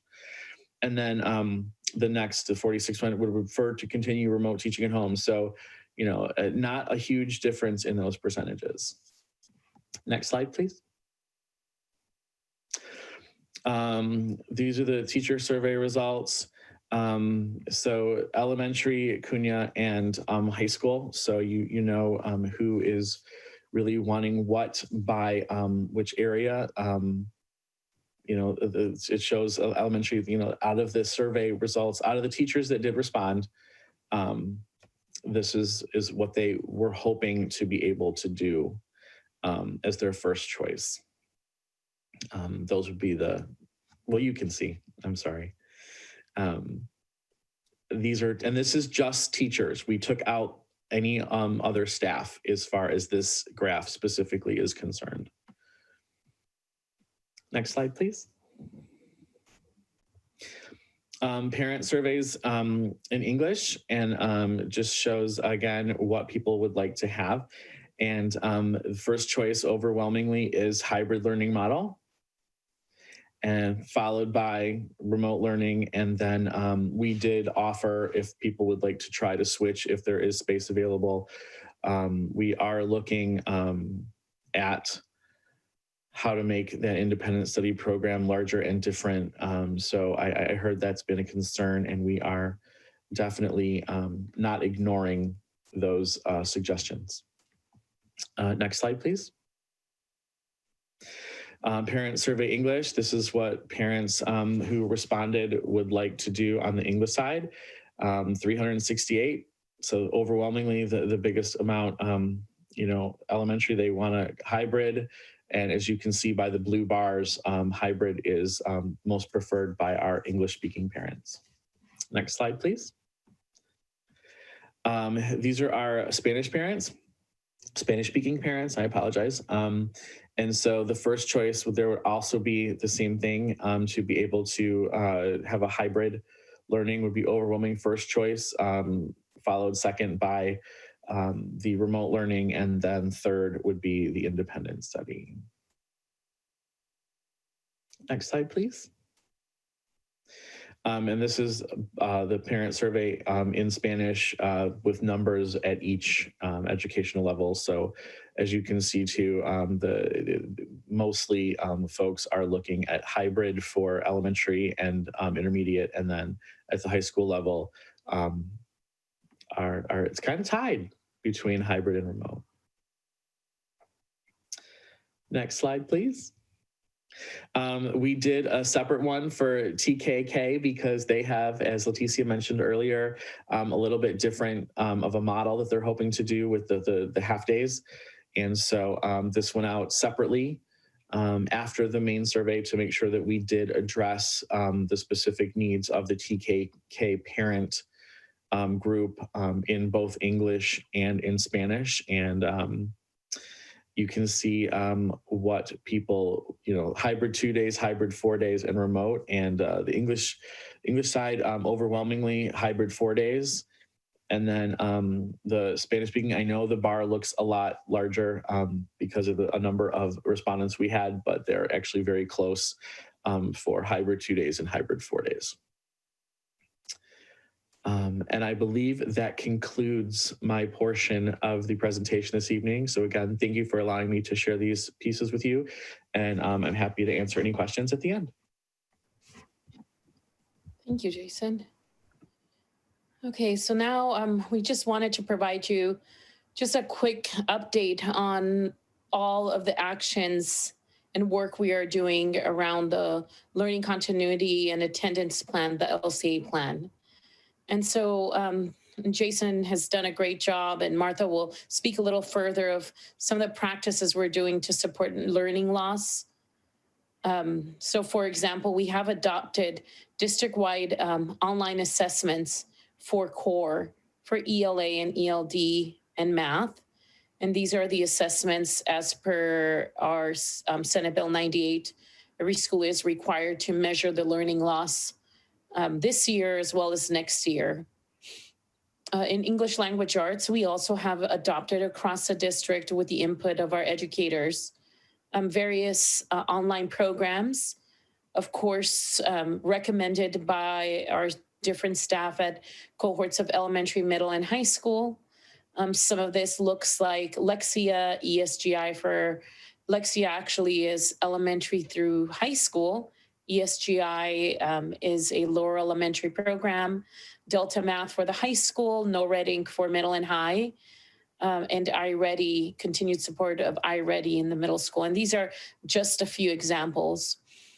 And also we have adopted additional online programs that are not directly linked to learning loss, but they do provide qualitative engagement for students, especially during the asynchronous time when students have to work independently. So we have adopted over 30 programs using our CARES funds to measure engagement and to also give our teachers these extra tools in their toolbox to support student engagement and learning. We have adopted district-wide Zoom accounts for our staff, Google Classroom, the program Seesaw that actually I see over thousands of interactions a day from our lower elementary staff, and School Loop in the middle and the high school. We also have increased our services in regards to our coordination of student team, our cost services and SST team meetings. In particular, the students that have demonstrated as Jason explained, the pyramid. When a student gets to that middle tier of the pyramid and we see they're not engaging, that's when these meetings are triggered, an SST student study team or cost team. And we continue to use and engage in our 4 professional learning community questions to understand and define exactly what students will be learning. And during this remote learning time, we use the instructional minutes of our Senate Bill 98. What are we learning? What priority standards and curriculum we're using and keeping in mind. And we continue to support our teachers and ensure that it is a shift for all of us. We're used to teaching about 6 hours a day, 6.5 hours a day, and we've had to cut that down to about 40% less than what we typically would teach in an in-person day. And then the assessment piece, which ties into the number 1 item that I explained. What assessments are we using to make sure if students are learning? And if they're not, what are some of the interventions? And by interventions, we've already started our phase 2. We are serving students K through 12 in our learning pods. And actually just this week, I visited 3 of our learning pods where students were actively engaged. And I heard from our amazing administrators that our great teachers are seeing that difference. Our teachers are seeing that students are engaged and are attending and are loving school. They're just happy to be there. It's not only supporting their academic need, but also their social need of being a student and learning. And lastly, again, what do we do to support students that have already learned the content standards or enrichment? And these 30 online programs are there to also support that enrichment. Some of these are optional for both teachers to assign as well as parents to use. And thanks to Randy and the technology team, we have started a single sign-on where parents will use a single sign-on, and should they want to engage, if the parent and the child has already met academic proficiency, they can engage in additional activities to enrich. Next slide, Rosie. I don't know if I can do it. And now Martha. Good evening, board members, Dr. McFetrich. So I'm here to piggyback on what Leticia is saying about how we're responding, and she's talking about how we collect our data, and I'm going to talk about the responses that we have once we collect that data. As a district, we started on our MTSS journey, our multi-tiered systems of support journey, just a couple of years ago. And now we're retooling it for distance learning. And part of that retooling was that we created an intervention pathway for distance learning for our cost teams and our administrators and for teachers to use to help them to understand what kinds of supports they had available to them and what types of activities and strategies they can use for their students. So again, about the pyramid is students don't move through the pyramid. They are always stable in who they are. And if we're in a tier 1 situation and a student is doing just fine, then they receive tier 1 services and they continue to access their education. If they're struggling in any particular way, we work to identify where that struggle is. Is it social emotional supports that are needed, academic supports that are needed? Is there supports that the family needs?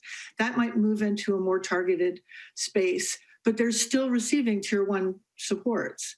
And if we find for the particular student that more is needed, then they would move into intensive supports. So the pyramid talks about all the ways in which we can help one particular student, and then we would look to our tiers to help them depending on what their need is. Rosie, the next slide. So this is our update on student engagement, and our administrators at our sites, our teachers, our liaisons, our office staff have been amazing in responding to needs of our children at school. And this slide just talks about how we've managed to increase things that we had been experimenting with. We defined and increased the numbers of home visits that we have. We have assessed how distance learning classes were going based on grades and attendance, and then we made adjustments to workload, schedules, those types of things that we could do to make changes inside the classroom. And then we would also look to see if students or families needed additional help, referrals to family or social services, more intensive home visits. And our counselors, our teachers, our principals have been amazing making regular phone calls to our students and to the families just to check in and see how things are going, see if something's needed.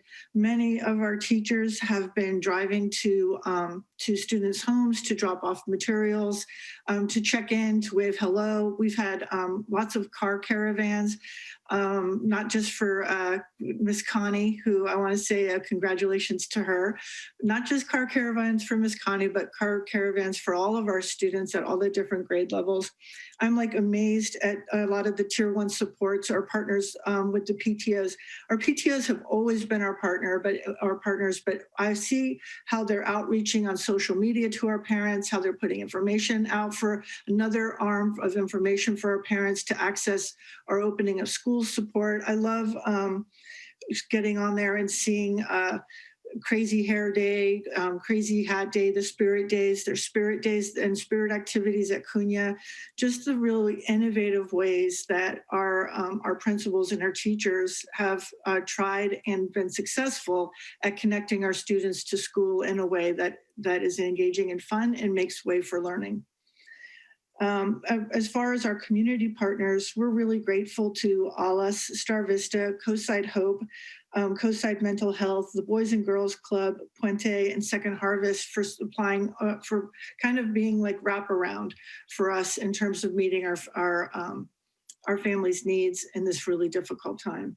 And as Leticia outlined, all along the way, we've made successes, starting with being able to do one-on-one assessing, the opening up of Los Listos preschool. We have 2 SDC classes that have been very successful. The Dolphin Club has opened up. We had picture days where kids were able to come on campus for picture days. They come on elementary children come on campuses regularly to pick up materials. And on those days that they come, their teachers are there to greet them, take selfies with them, perfectly socially distant selfies. Thank goodness for the selfie stick. And so we really have worked, our campuses, our teachers have worked really hard to bring, to really bring community to our children who started their year not on campus this year. The next slide, Rosie. One of the ways that we keep track of what's going on is through our coordination of service teams, or our COS teams. At the high school, it's called Cougar Talks. And those teams really leverage our data, and they really are able to zoom in on students and what particular help that they need. But those aren't the only teams that we have at our schools. We have student study teams. We have students who have Section 504 plans, and so there's 504 meetings, and of course IEP team meetings. What's interesting though is that in a normal year, a 504 meeting would happen once a year, maybe twice a year. IEP meetings legally happen annually. Sometimes special IEP meetings are called. And this year, we're having formal and informal 504 and IEP meetings regularly so that we can continue to adjust our distance learning plans to meet student needs. And our ed specialists and our support service teams have just done an amazing job to work on distance learning plans that will work for children who find remote learning difficult or who are enjoying remote learning, and we want to leverage that for them. We've developed a tiered response for distance learning across several domains: social, emotional, behavior, academic, positive behavior intervention and support for our teachers, for our principals, and for everybody that serves our children, our paraprofessionals. To shout out to our paraprofessionals who started having office hours, who call kids after their school time to help them with their homework. They Zoom with them, they get their homework up there, they help their tutors. They've just done a really great job. Our paraprofessionals have been very supportive of our children and of our teachers. And then I want to also mention that this year, our parents have been a big part of our partnership and our teachers and our students' learning. And our teachers have really co-created with parents plans that work for children. And not only that, but also for the hours that their children are able to be on Zoom. Some of our children aren't able to be in class at the time that class is being run, but our teachers and our parents have worked together in partnership to work out something so that students will continue to make progress and learn. So just a lot of really good, thoughtful responding to our students and their needs. And next slide, Rosie. So the last time I spoke to you about our data and our general trends in the data, so this is that slide again, and then the bolded areas are some things that have happened since then. So our concerns for our students fell into 2 main categories, academic and engagement. And so we have, Leticia put out a survey, and we have direct contact with our families, phone conversations, Zooms, and home visits to co-create solutions that will help. And then also consistent check-ins. Our school counselors at Cunha and at the high school have been really amazing, having cohorts of students that they check in regularly to help determine if the interventions are appropriate or working, and then to make adjustments. We've also made adjustments to our independent study program related to how our courses have been edited to make sure that they align with our remote learning classes, and so to help students who are working in an independent area be able to complete the classes in a timely manner. And of course, department heads and departments have been working hard, looking at what's happening, looking at the data that's happening in their classes and making adjustments to practices and policies, and being open to doing really innovative strategies to make sure that our kids are learning their critical content, but are also feeling like they are accomplishing things and feeling positive in that learning space. And then also engagement in the social emotional well-being. Learning pods have been a big innovation for us in terms of the social emotional learning work. And the learning pods we've been kind of tossing about this idea about schools without borders. So our learning pods, we're grateful to Fairlawn View and El Granada for hosting learning pods for our 6 through 12 children. We're grateful to Cunha for hosting elementary pods for our elementary students. And of course, Hatch being a central place in our community for hosting 2 learning pods for our elementary students. And it's been very successful. We're grateful to our staff who are staffing them, and are grateful to Susan and her team for keeping them healthy and keeping us doing the 4 pillars and keeping all of our kids and our staff healthy in these learning pods. So I'm the one word for me in all of this is that I'm humbled by how much hard work we've done, how we've been very flexible in shifting what needs to be done by being responsive to families and student needs. And I am looking forward to students returning to school, and I appreciate all the work of our steering committee to help that to happen. Thank you. Okay, so thank you, Martha. Here, just an overview of some of our next steps in the process. We submitted the phase 3 opening of schools plan to the County Office of Ed. We will and have already made some revisions, and they right now are toggling between and actually maybe recommending that we don't submit it as a waiver, we submit it as a regular plan, and should we have the need to do a waiver, they would let us know when. And so you're going to see some changes in our January meeting. Not a lot, just a few small revisions and additions. We want to continue to prepare for opening of schools in regards to health and safety, and making sure, as Jesus talked about earlier, that our desks are socially distanced, that the extra furniture is in the containers that are being set at the sites, that we do have plexiglass for our teachers, and we have markings across campus with signage for all of the 4 pillars. Our goal is in sometime January, but most likely early February, come back to the governing board to present our secondary opening of schools plan. And of course, continue to meet with our district opening of schools steering committee and our site-based task force teams to make sure that if we need to make any minor modifications, we do that. And again, the goal would be in January to be ready by the 19th of January, so that whenever we do turn to orange, we are able to seamlessly transition and begin the training process for our teachers. And lastly, of course, once we enter day number 1 of San Mateo County officially entering the orange moderate level risk, we want to make sure to notify our stakeholders, in particularly our parents, so that they are ready to get notified of their schedule and of the first day of coming in onto campus. And as mentioned earlier, we will be beginning with our TKK and first grade parents. And lastly, do you have any questions for our team?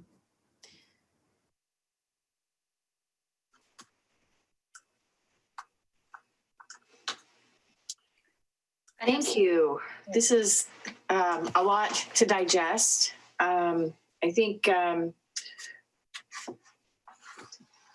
I think some of my questions won't be answered now, but when we come back and we look at some of the academics, and I'd be curious for those kids that are struggling and what we've seen grade-wise, if that correlates with those kids that are not able to log on or aren't participating. In terms of just clarification, in terms of moving from purple to red and red to orange, did I understand you correctly? That you have to have been in the red for 2 weeks before you can go to orange? Okay. You did. Yes, and I'm going to turn to Susan and say, yes, that is right. Right, Susan? Right. And so then we would have had to have been in orange for 2 weeks. So in theory, to make the 2 week mark for red and 2 weeks having been in orange, that means we would have to move from purple to red in this county by next Tuesday to make that date work. And given that the number of cases is still on the increase, I am highly confident in saying we're not going back to school on January 19th.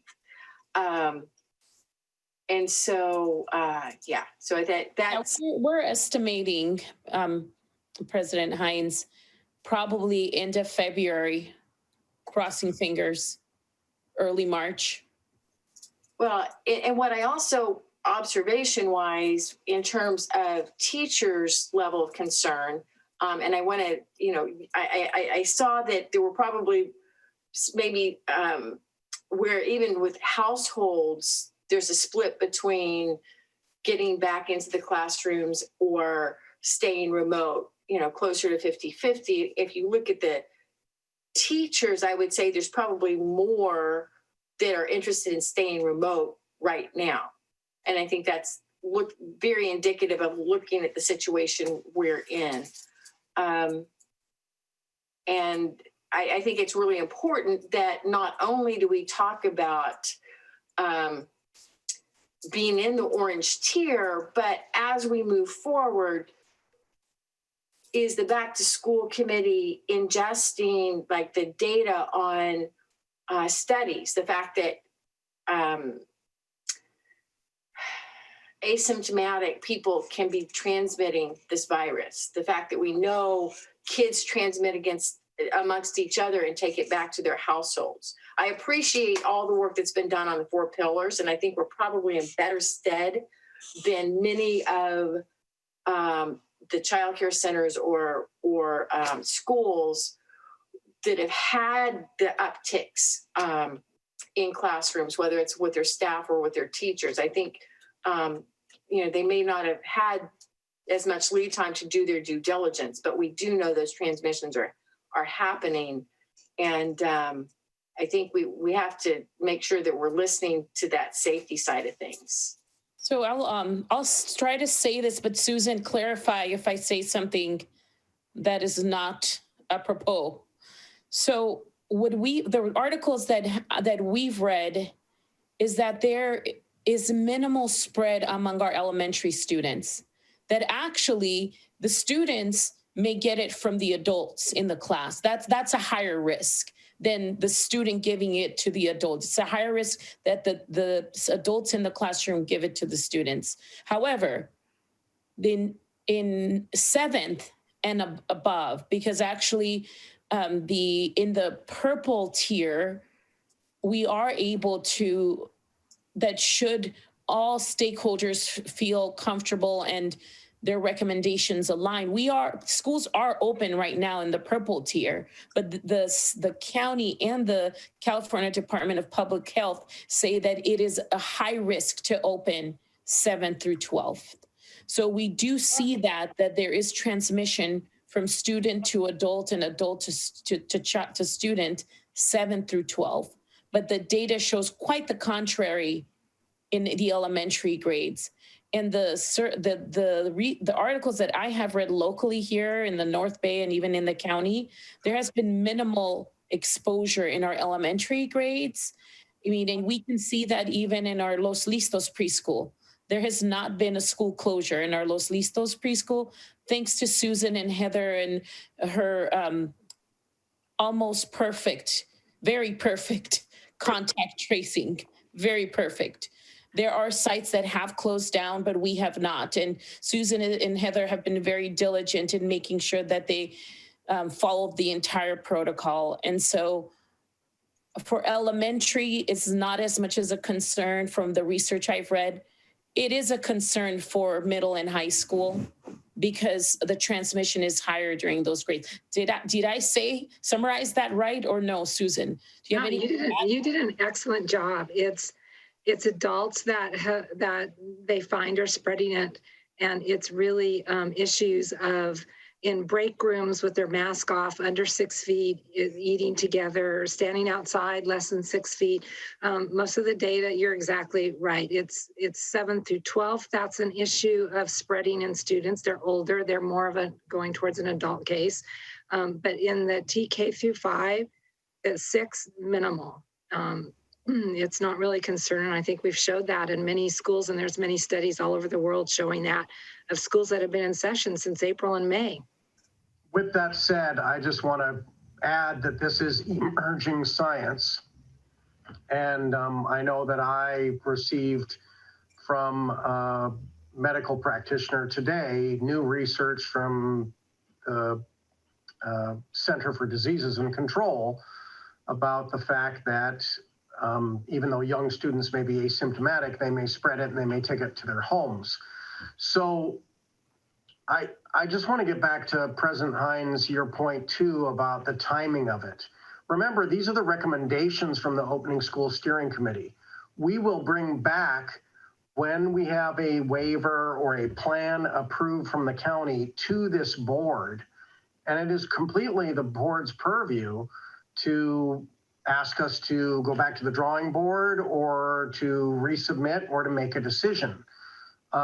The truth of the matter is we would have to be in red for 2 weeks before we could return. The Opening School Steering Committee has recommended orange. I want to say that every county, every district in the county is working with an Opening School Steering Committee, and there is a reason why I asked Jesus and Leticia to include members of every school, parent from every school. This is staff members and parents who are making this recommendation to you as a board, because you represent them, they're your constituents. And I will say that I have very much appreciated hearing Carrie Costa and other members of this committee that I've spoken to in PTO meetings, and staff members who have served on the committee. That's important information so that you get stakeholder input. These are their recommendations based on their beliefs. I do want to say that Leticia and Susan are exactly right. What we're hearing from Nancy McGee in the San Mateo County Office of Education, what we're hearing from Dr. Scott Morrow, is that schools are not community vectors of community contagion. That said, the research is out. We're mid-pandemic. So I think it's important for us to be confident that if we operate with the 4 pillars, that we could bring younger students back and feel confident in that. And I do want to thank the Opening School Steering Committee for the recommendations, and I think we should listen to them, and that should guide our decisions. But ultimately, it is up to the board when we come back in January to tell you about the county office's approval of a waiver or plan or whatever they want to call it, that you ultimately will have the ability to say, actually, we would start earlier or later. This is a moving target because of the purple tier. Everybody, those survey data is certainly informed and influenced by the fact that we're in purple. I think our survey data previously looked different. We will need to figure out how to pivot and to accommodate the needs of those who are not going to want to bring their kids back to school and those who are going to want to. And so these plans are emerging. These are the recommendations from the Opening School Steering Committee. I just want to say it's all up for deliberation in January. When we return, we can hope that we can get out of the purple tier. And I also wanted to mention something. Thank you, Sean, for that. And Jason also mentioned during his data presentation, and he did amazing work I know I couldn't have done that in 24 hours. So thank you for that data analysis. And so, as he mentioned, there's still a little more work to dig into the data. The data for the staff responses, and correct me if I'm wrong, Jason, was K through 12 staff. But when you dig deeper and looking at elementary staff and what their recommendation is, the last time we gave this, Jason actually sent the survey. When was it? I think it was in August or September. Mm-hmm. That's correct. It was about 50-50 in elementary. And so I'm guesstimating that it might be a little bit more balanced, because you might have secondary staff. And I have to again, I'm amazed as how at the knowledge that all of our steering committee and our staff, I mean, all of us are reading all of the research that's out there, but our secondary staff know that 2nd through 12th, it is a higher risk, because that is what the data is showing. And so their responses to returning to school might be slightly different than the elementary. And so that too will bring back in January, divided. Is that right, Jason? Because that was K-12 staff responses? So we did break it down by elementary, intermediate, and high school on some of those graphs. So you'll be able to see already, where the preliminary numbers lie, and then we can move on from there. But yeah, they're divided out.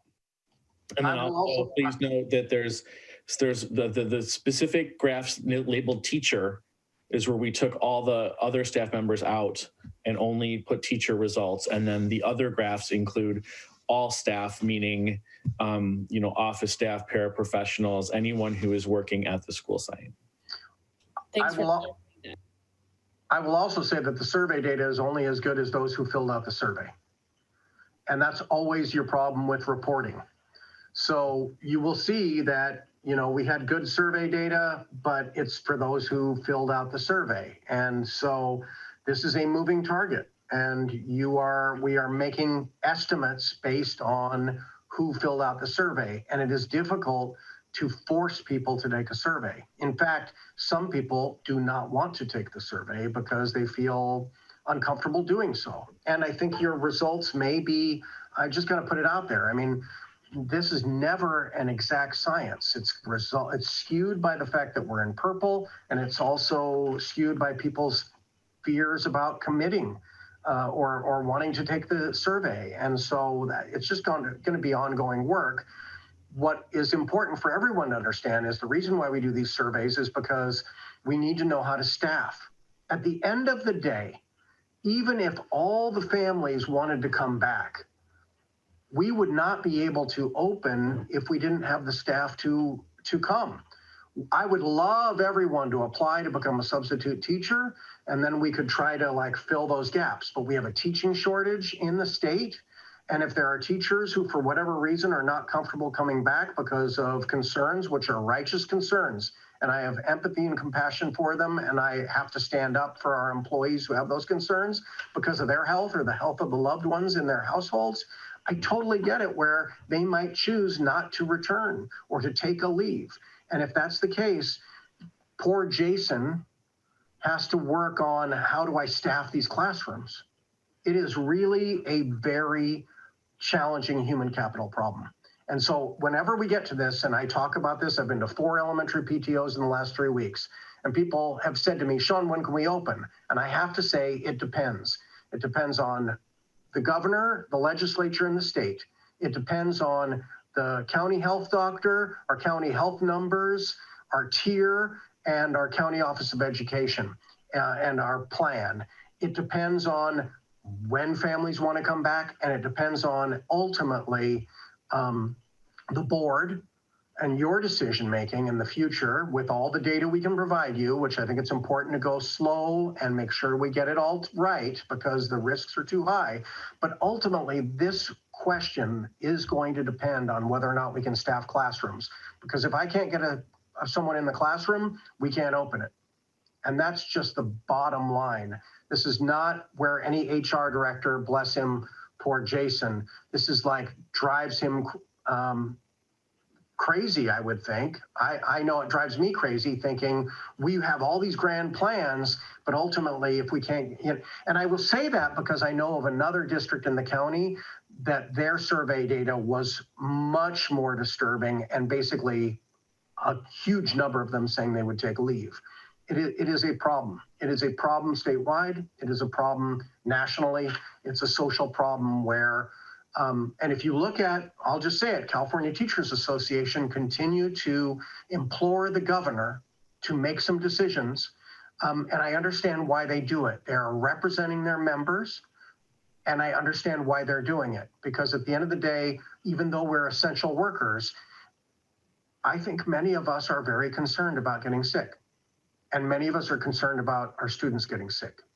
So I'm sorry I went on there, but I think it's important for everyone to understand. We wish things were different, but we have to understand that this is a staffing issue, and it is a desire issue and a will issue. And I totally understand where some of my colleagues, and I say this all the time, if you look at my beard, you know I'm in that class of people that is at risk.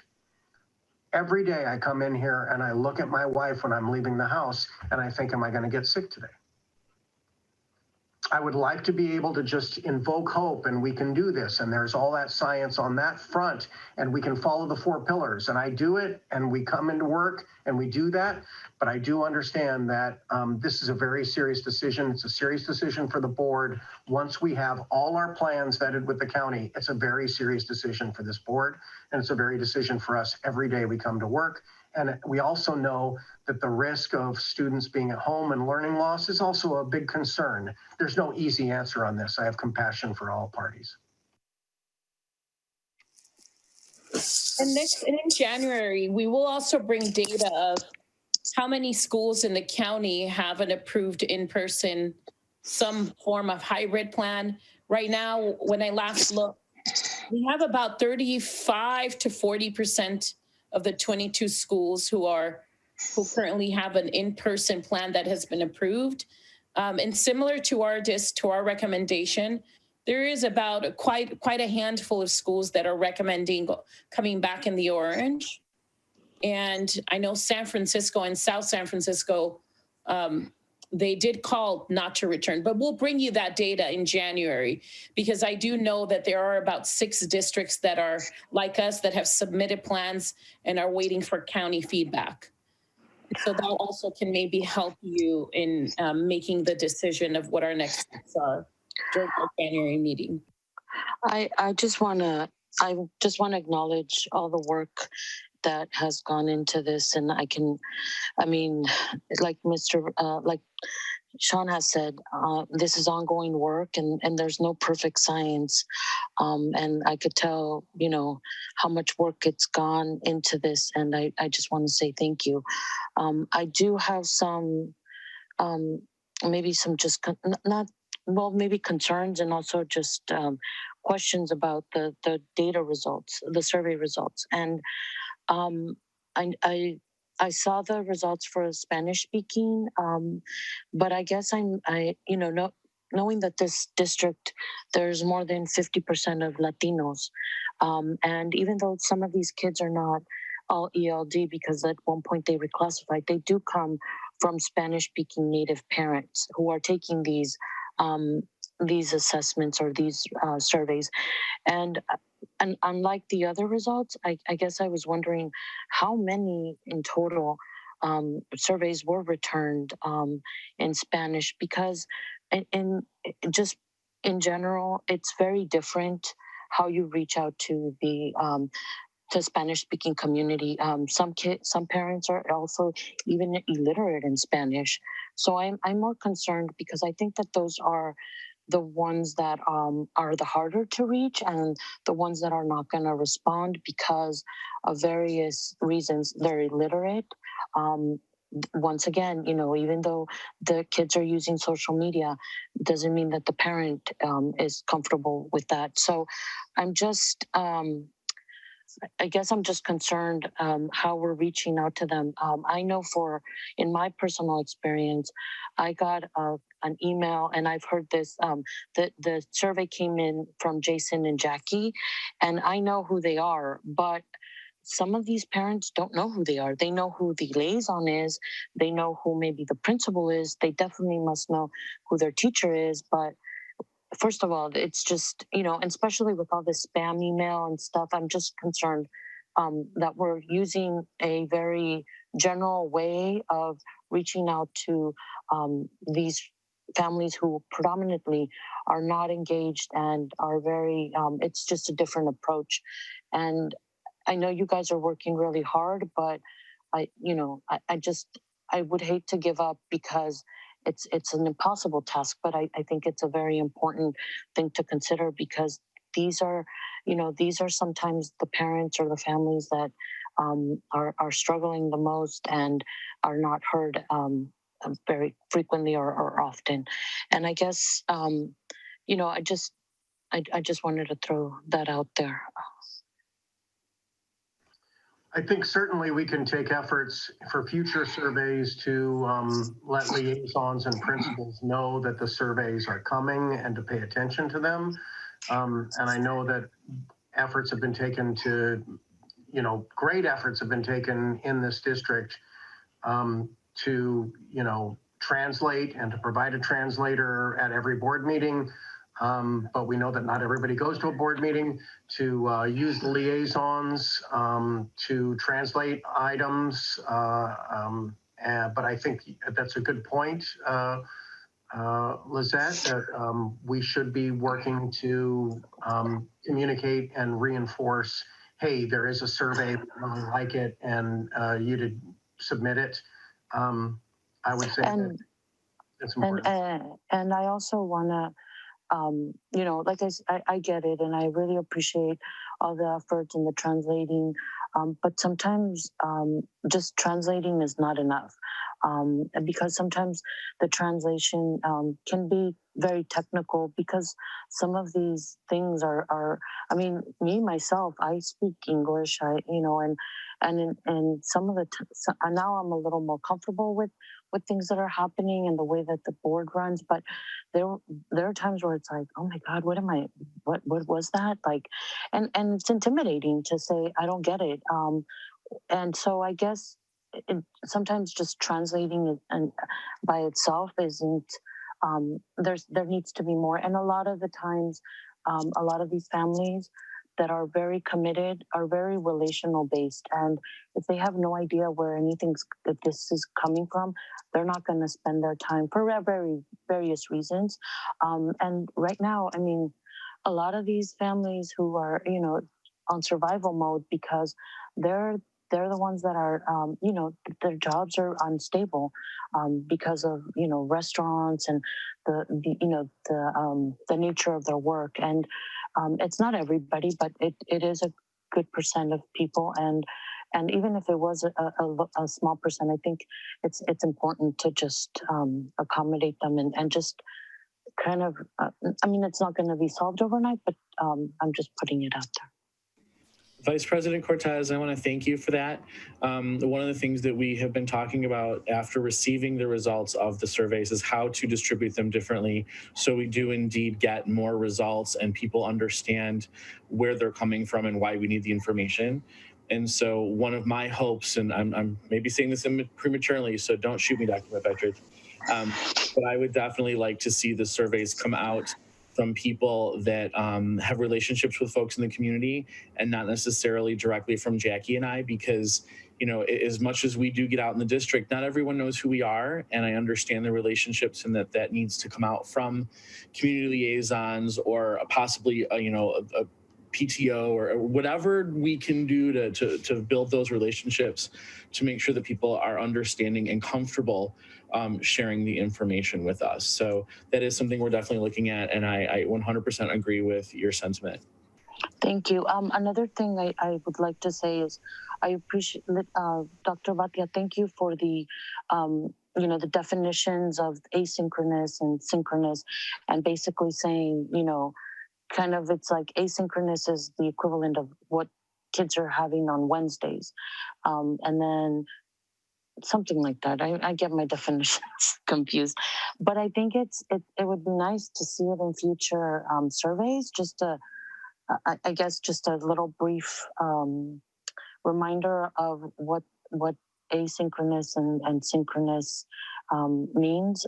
It was helpful to hear it again, and at the moment, sometimes they're so similar and it's a little confusing, because it is important to acknowledge that even though that some people prefer for these kids to be there for 2 days, to think that the other 3 days are going to be like the Wednesdays that we have, it's kind of scary, because I'm definitely struggling as a parent, and other parents as well. So I think it's good to just make that clear, because you'd be surprised there's people out there that are still kind of not clear about that. So if I don't know, just a recommendation, if there's some way we could just put it on the survey, just to kind of clarify that asynchronous versus synchronous, and what it means, because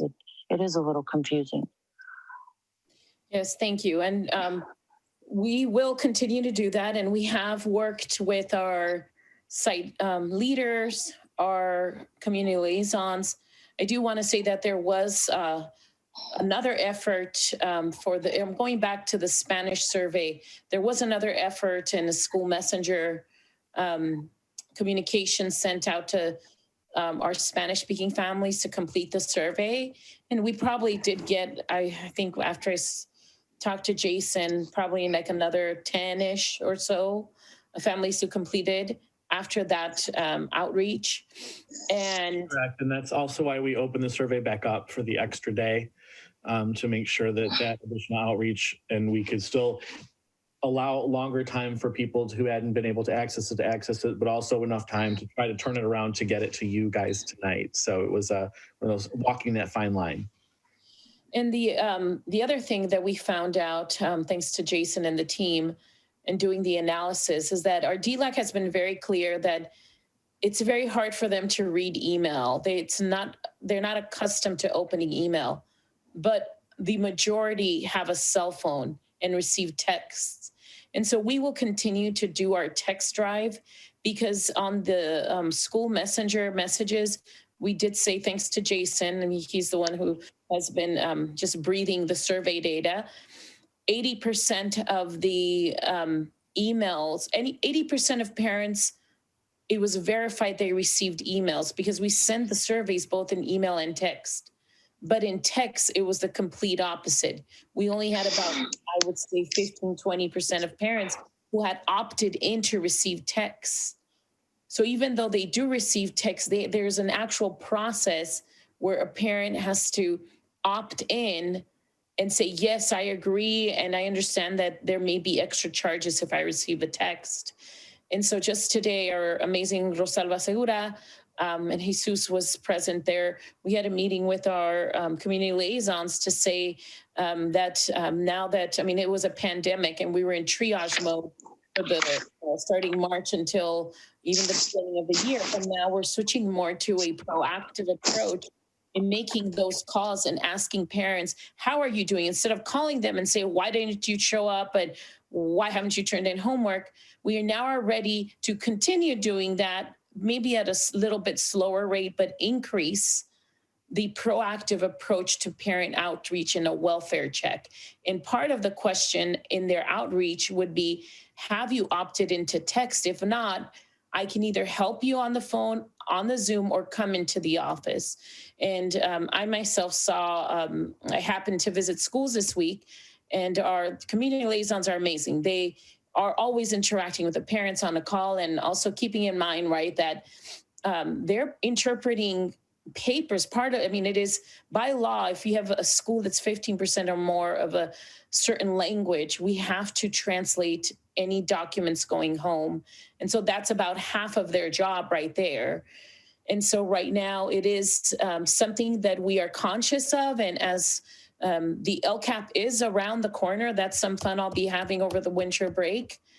to begin the LCAP process and seeing if maybe we can provide additional support, in particular to our sites that have a higher percentage of English learners, because our community liaisons are amazing, but there is so much work to do right now. I think we're looking at an issue of capacity. And so we'll start engaging in the LCAP process and see if there is a need for more family engagement support. But just also wanted to say that. Thank you. Yeah, no, I completely agree. And really quick, I know that in another presentation, when you guys did a YouTube video, it was very helpful. So I don't know if that's something you guys could do, where you could do like, hey, this is going to come out, just watch for it, and do it in Spanish so that they know it's coming. Because like you said, text messages, videos are also very popular and just user friendly. So maybe, I don't know. And I know you guys have your plates full and you're doing everything, but I'm just throwing out some ideas. The other thing I'd like to just put out there is, and in these surveys, I think we see that a majority of the teachers would like to continue, if I'm reading them right. I feel like it's a pattern of them answering or wanting to stay remote. So I guess my question or my comment is, at what point do we kind of not abandon the idea that that kids should come back, but improve what we are doing, because we really need to at one point not only prepare for what's to come and hopefully have the kids come back to school, but we also need to improve what we're doing, because there's always it's not, nothing is perfect, and there's always gaps, and I am I'm a little concerned on a personal level. I have to say I am, my daughter's ELD, and I haven't been notified when she had more than 8 missing assignments. And since we've been in distant learning, I've only gotten 1 phone call, and that was last week, from the liaison to check in. No one from school has checked in. I did receive my daughter's report card, and I know that it's not about the grades, but it is concerning when there's a possibility of 22 possible standards that she's graded on, and in 19 of them she's below grade level. She's only proficient in 1 thing, and that's PE, and she's approaching, the only 2 things she's approaching is engaging in conversations and in science, and that's very concerning. Because as a parent, it's like, at what point do I reach out? At what point do I wait? Am I waiting? Everybody's going through this. Am I waiting too long to speak up? Am I like? And I know I'm not alone in this.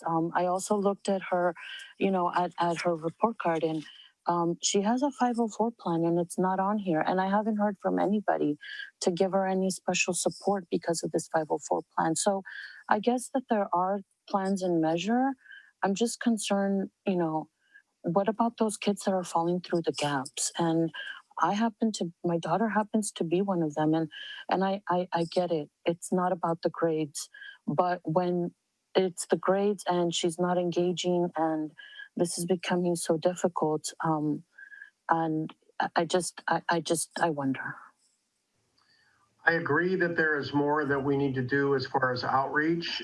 Family engagement is something that you've mentioned a lot of times, and is something that we continue to work on. I'm hoping that with online registration and to try to get more parents to opt in to text messages, that we can start to use more technology. I think we need to work on that. I think this is something that we're hearing particularly now during this time about. It's difficult, right? We're not on campuses. I do hope that families will engage with our staff, and that our staff will engage with families. And we need to work on improvements. There's more to do here, and that's real. I wonder, and this is me kind of thinking out loud, have the, obviously we've got 33 people in attendance here right now. If parents were aware of like a parent orientation or a parent information system or a series of them by site. So perhaps, principals and teachers had the bandwidth to host a Zoom meeting on, that was more conversational and having some breakouts. I mean, it's one thing to have a back to school committee and you've got representation, but my guess is those people that were representing on back to school aren't necessarily the ones whose kids are falling through the cracks right now, if they've got the time and bandwidth to actually be on the committee. So I don't know, just a thought. I wanted to also point to Freya to make sure she's got I know she had some questions earlier. Yeah, so thank you. I just want to reiterate some of what Lizette said just in the beginning in terms of this is a huge document and so much more information. And you've really seen the evolution from, back in May when we were trying to figure out what does this even look like, to the summer when we had a tentative plan, when we talked about what phase 3 was. And then now there's so much more detail. So I really appreciate all the hard work that all of you have done and all the parents and teachers and staff who've contributed to that. So first wanted to reiterate what Lizette had said as well in terms of thank you. I also want to reiterate just give my support to a couple of her points. I also agree that it didn't seem like there was a lot of English, Spanish-speaking responses to the survey. It sounds like you're working on that. I think that's really important. I also, that part about adding in information, I think that's a huge opportunity when we do surveys to use them as not just gathering information, but also communicating information. This is what we're doing. This is how we're going to do it. And I think it really helps with that comfort level and that understanding of what it is that our plan is and how we're moving forward, because we can't assume that people listen to this or that they go to the website or that they remembered the great, YouTube, Leticia, that you did back in August that explained all the differences of the programs. So I think that would be really useful. And for me, I feel like we have this great plan, but it's also, there's kind of like the details of the plan and what's actually happening. And I would love to see, maybe coming back in January, as we're looking in more detail at all these things, what some of those things are. Like, what are our challenges? How is it working? So can I just throw out some of these questions? Not that I expect them to be answered right now, but I think it would be useful in the future to have those answers so that we can provide them to the board when we're looking at the final plan, but also to our community. Because I think that given that this is such a hard time, it's really important to provide more information rather than less. So some of those things are like the testing, like it's how frequently are we doing it? And then can we have the results posted? I know we can't do individuals because we don't want to violate any laws, but can we do aggregate testing results? We've tested 53 people. All 53 came back negative. That would be great to be able to say that to people, to have that kind of testing data. Similarly, like the structuring, Jesus, of the classrooms and other things, how many of our classrooms actually how many kids can we fit in different classrooms at different schools 6 feet apart? I know they're all different sizes. Some are going to work, some aren't going to work, those kinds of things. Once we have cleaning schedules, we have the link to cleaning schedules, that's just a blank cleaning schedule. So more of an understanding for the different models that we're looking at, how much is actually going to get cleaned and at what time and how is the staff? And for the board, I think we also need to look at what are those resources, right? We have our CARES funds, we have other funds. It might require more resources. I'm not sure. I think that's a question that we need to ask and be prepared to supply those extra custodial staff and other kinds of things.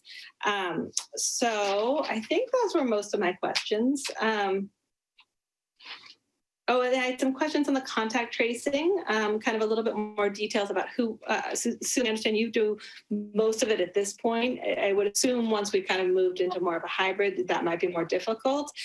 So I was curious who the site people would be and kind of how that would be implemented. And also kind of on lessons learned, like if we've been doing it since August, are there areas that we realize that are more difficult or less? I know that myself, having been different times exposed to things, figuring out who you tell and how you tell and what's the risk factor can be really difficult. So kind of lessons learned on that. And who on that. Testing frequency, also on kind of the when we will increase testing frequency. My reading of the plan now says that if you start, say, in an orange tier, and you go to higher tiers, then you might increase your testing frequency as you get to those higher tiers, but a little bit more clarity on what that would look like and how that would be done. And I also feel, I do think it's important at some point to address the community testing, even though that's not our responsibility. But if students are then, we can't test them, but they then have to go out. If they've had some kind of contact in the school, they have to go out and find the testing. And I know that it's varied. I know there was a period of time where it was just once on the coast. I know you can get it over the hill, but that can be difficult. And even the time return, there's been periods of time where it's been really long, and there's been periods of time where it's really good and get it in 24 hours. I think those are useful things for us to know as we move forward in bringing kids back, so that we understand the whole context of that and we can help provide that guidance to them. So those were some of my questions. I think that was all. And then I just had a few questions on the SB 98 stuff as well, the absences and the other things there. So the first one was, when you talk about, so are all those absences that we're monitoring on the chronic, et cetera, are those all unexcused absences? Jason? No, those are just the total number of absences. Okay. So I wasn't sure like what that criteria, because that seems like those are kind of different things, right? Because an excused absence at least means like they're really not feeling well today and they just couldn't look at the screen again, and the parent called in, there's some engagement, versus the RLUs, the unexcused absence, the remote learning unexcused. Did I get that acronym That's right? correct, yes. So that might be an interesting thing to look at some point too, in terms of that. And then I had a question about the engagement pyramid, and it kind of goes to a little bit of what Lizette was talking about at the end. For that second tier, I wasn't sure if it was trying to kind of identify that, like kind of where we might miss people. So in that second tier, I was wondering, do all English language learners just get reached out to even if they're engaging really great? Or is it only when they're not engaging that we then reach out to them? And again, that comes down to like what's being reported versus not reported. So I was just curious, kind of is that all proactive to all English language learners, or is that only when they're not engaging? So I can answer that. I see Leticia. I was like, all right, go for it, Leticia. Jason's going too. You're the main designer of the pyramid that we're using. So I know you can probably speak to it better than any of us. No, and again, if we want to answer some of these later, that's fine too. I just wanted to kind of throw out some questions. So go ahead, Leticia. And so this, because I know due to the community liaison meeting that we just had today, we were in a reactive approach since March, where we basically were trying to just target absences, kids that were not even showing up to Zoom.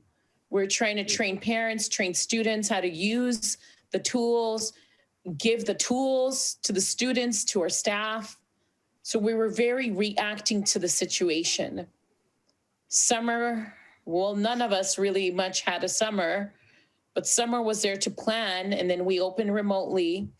And probably like in November, we have now started to, although there's still work to be done in making sure that we catch the students that are not joining Zoom or turning in homework or not responding. We're now entering and adding that proactive approach.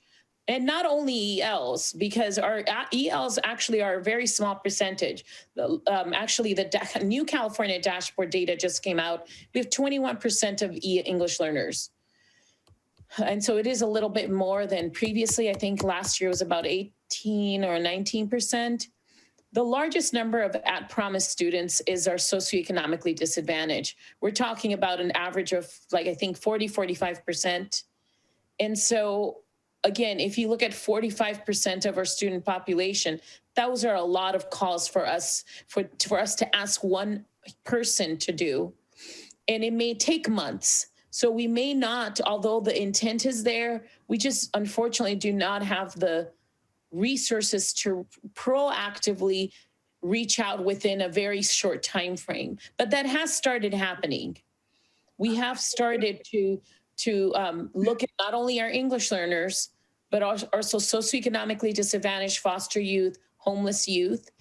And we asked our principals to make sure that they work on a plan and a time frame to start just doing welfare checks.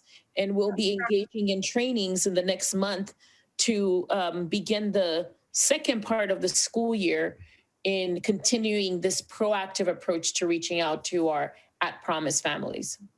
If I might also, And that might be something that we. if I might also interject, Go ahead, Martha, sorry. Our positive behavior intervention and support program has an acknowledgement process where all of our schools have a way of acknowledging families and students and parents who have been making progress on their learning. And then we rely on our teachers to report to our administrators or to our cost teams who are the children that they're most concerned about. And from there, our cost teams kind of go to work on what are the supports that the family needs. So it's not 100% dependent on one liaison at a school site for making calls. There is a system of how teachers report to the cost team or to the counselors, students that are struggling and who need support. And I think that system, cost teams meet at the elementary level every other week. Cougar Talk teams at the high school, and then at the middle school, they meet just as regularly. And then home visits are being made by our administrators and our counselors and our school link services team. And I've gone out on many home visits to actually just go out and just say, how are you doing? And if you look at our pathways, at our pathways document, it has scripts for making calls. And I appreciate with what Board Member Cortez was saying, which is, you want to build that relationship with the family. And so we have scripts on how you go and you talk to the family just like a neighbor, and then and try and work together to try and problem solve. So those things are in place. And like Dr. Bhatia was stating earlier, we felt like we were in a reactive mode in March, and we've had some time to reflect. And we feel like now, you could see, I have a whole thing of data on who's been called, how often they've been called, who made the first referral. At Cunha, you might have just one teacher making a referral on one student. So you have to decide, is it just that class, or is it all of the classes in middle school? And so we even drill down to the data in that. Do they just need help in science, or is it all of school they need help in? So it is a lot of kids, but our team is really focused on making sure that we make our best attempts to get in touch with everybody, and including, if needed, asking our sheriffs to make welfare checks. And Martha, thanks for mentioning that, because actually in the survey that we sent to our sites at the high school, there were over 800 contacts over the last few months. And it's not only from community liaisons, from our teachers, from our counselors, from our administrators, from our cost team leaders. So there is communication, and of course there's always room for improvement. And we will continue to work on that and work on giving tools and training on making sure that we build those safety nets so that all students can be as successful as possible in this environment. I just want to interrupt for just a moment. Do I have a motion to go past 10 o'clock tonight? So moved. Thank you. Do I have a second? Second. Thank you, Freya. Aye. Mary Beth? Aye. Sophia? Aye. Lizette? Aye. Freya? Aye. Thank you. Please continue. If I may, I just want to respond also to some of the questions that you brought up, Freya. Also, I mean, with regard to challenges to implementation, whether it's testing, COVID testing, this is a challenge for us now too, is to make sure that we have staff trained, health aides trained, that it's not just Susan and a small team. This is where we're piloting the testing, but going forward, that's going to require us to have enough people that can test on the school sites. Cleaning schedules you brought up, and the contact tracing also. The staffing resources have been challenging as far as resources for this goes. And so I just want to say too, on the aspect of this too, we have community liaisons and we're lucky to have them. And we have teachers and we're very lucky to have them. And we have principals and counselors and everybody pitching in and partnering together. But to a certain extent, this is a time I do think that is understandable that, our staffing probably isn't adequate for the technology needs, the health needs, the custodial needs. So that's something that we will probably have to come back to discuss in general, just like, some of these issues, just in general in maintenance or custodial. This district has not had enough of that. We heard in recent meetings about that. So this is something that we will be bringing to the board as far as things that we think are recommendations to help us achieve what we need to achieve. Yeah, and that's kind of why I brought it up. I figured that there were some challenges and you have great plans, but you also need to pressure test them and figure out how they actually work on the ground. And if we're going to move forward with this, we have to make sure they're working, and these kinds of things need to be addressed and we need to be open about it. Like what can we do and what can't we do depending upon those staffing issues and stuff. So I appreciate your response to that, but I think we will need more information on all of this kinds of things moving forward. So. Yeah, and we will definitely be bringing things for the board to consider as far as the resources we need to do the job. Maybe we'll get more money from the feds. Well, I mean, more CARES Act money hit this. What do you think? Well, the latest is that they're getting closer to a $900 billion stimulus part 2 deal, but who knows how much, and there's a line item for schools, but who knows how much we're going to get ultimately at the end of the day.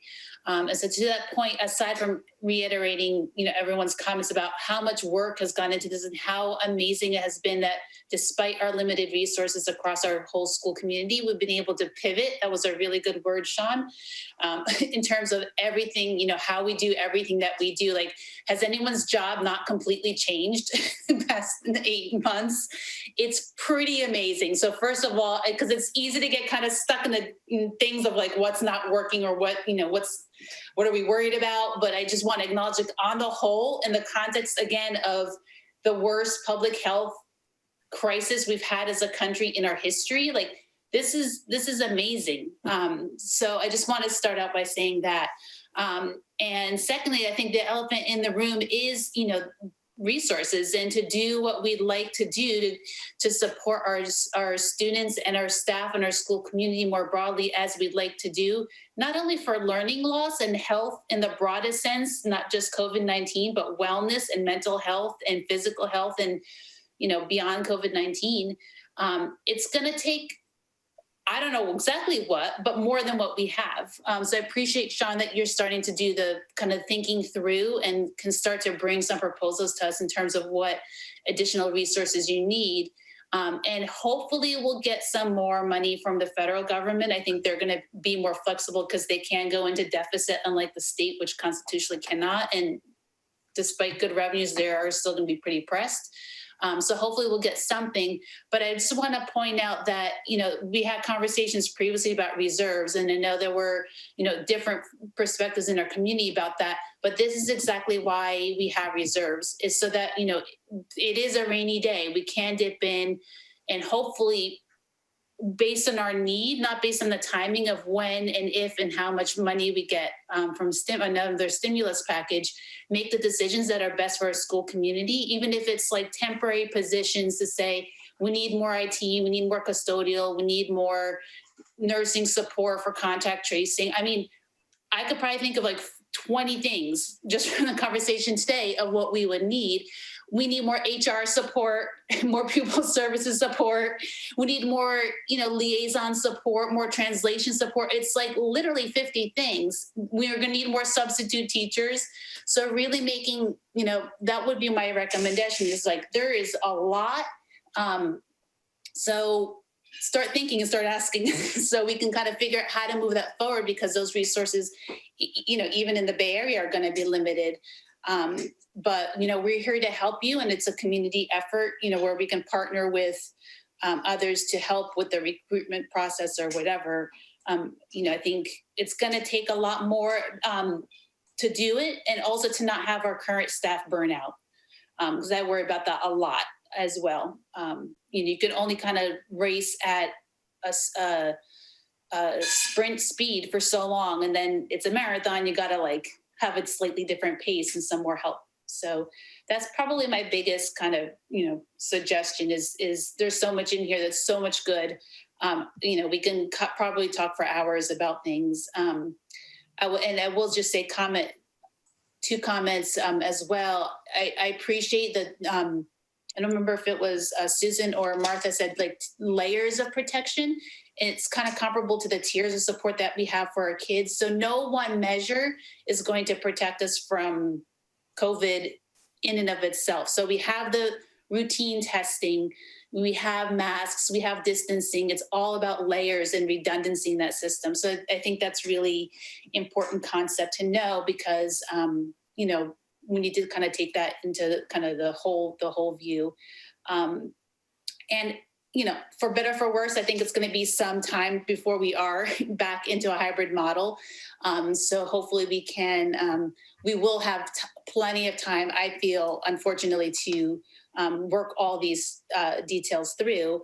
Unless, and I think, I know it's on your radar, Sean, I assume, and with all the staff, there is a bill in the Assembly, AB 10, which was introduced, I think, last week, which would mandate a return to school earlier by the status of red for students at 50%, and starting March 1st for English learners and other unduplicated pupils, including low income and such, who are performing below grade level. So just want to throw that out there to just be mentally prepared if that were to pass.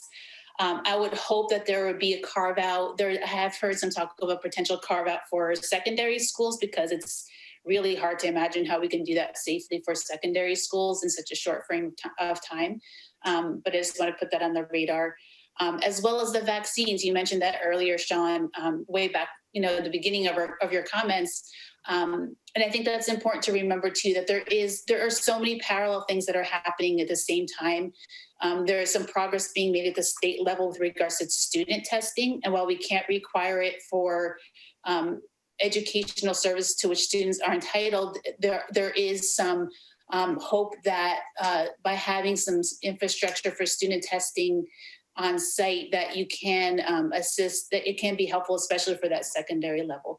So there's so much going on. All I can say is for anyone that cares about this topic, just keep up with the news and the reading and the papers that are coming out and, the announcements from San Mateo County Health and from Office of Ed.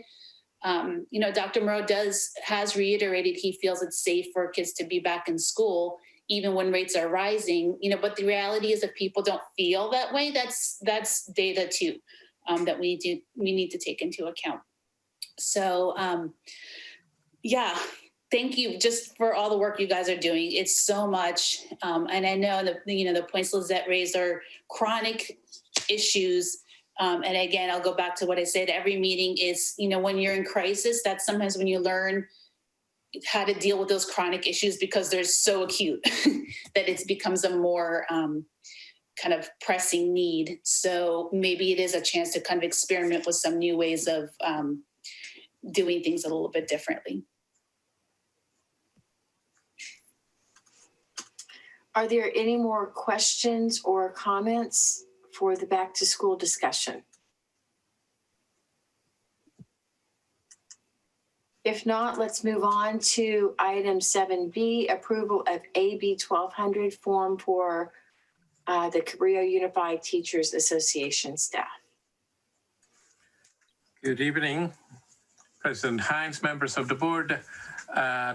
Rosie, can you please help us with the presentation?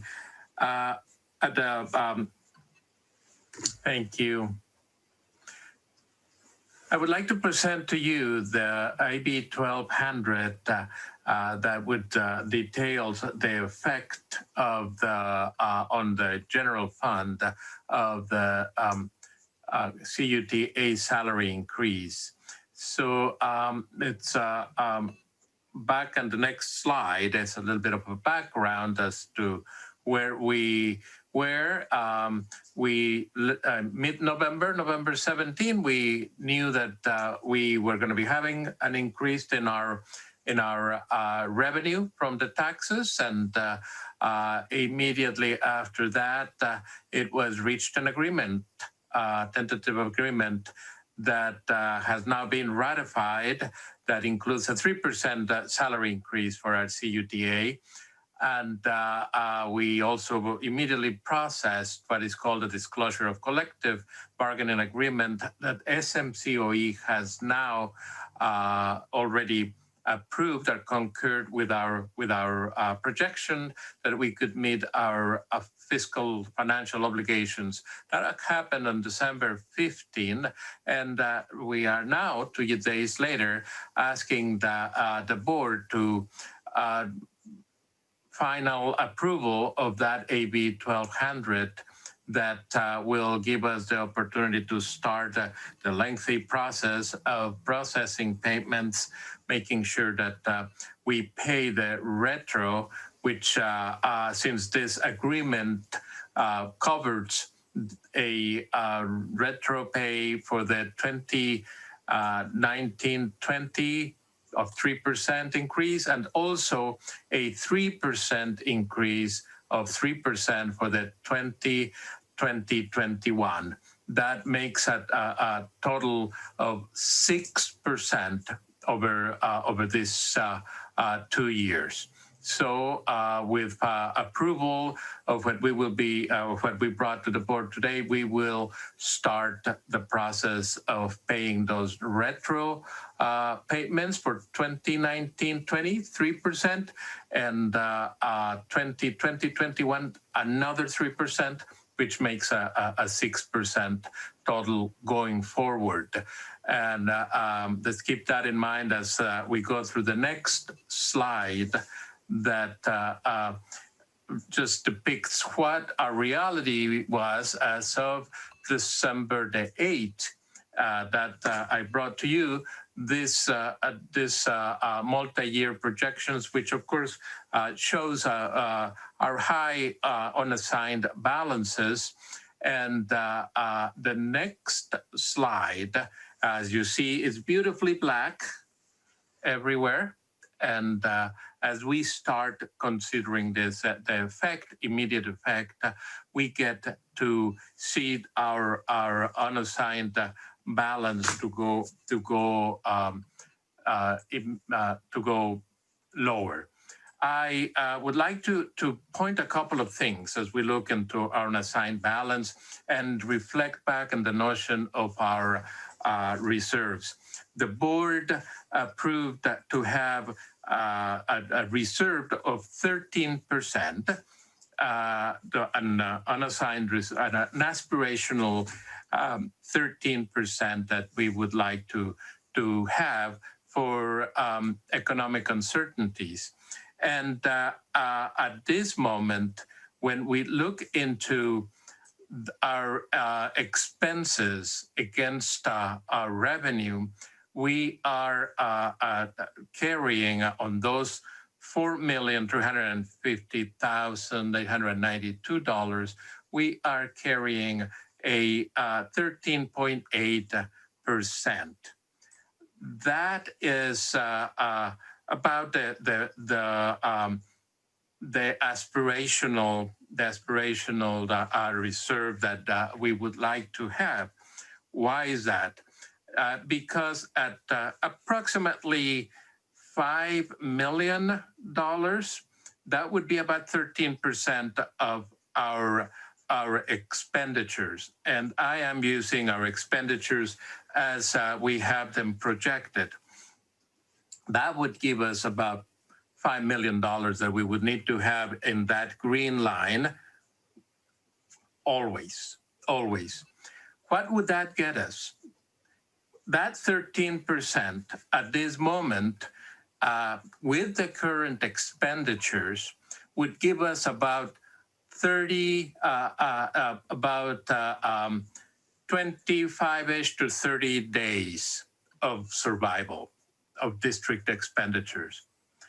Now, if we put it in those terms, if we get the total expenditures divided by the 365 days, that is our regular operation, that gives us those kinds of reserves. So if we want to compare it that way, if we want to see the same thing and we want to see from the number, how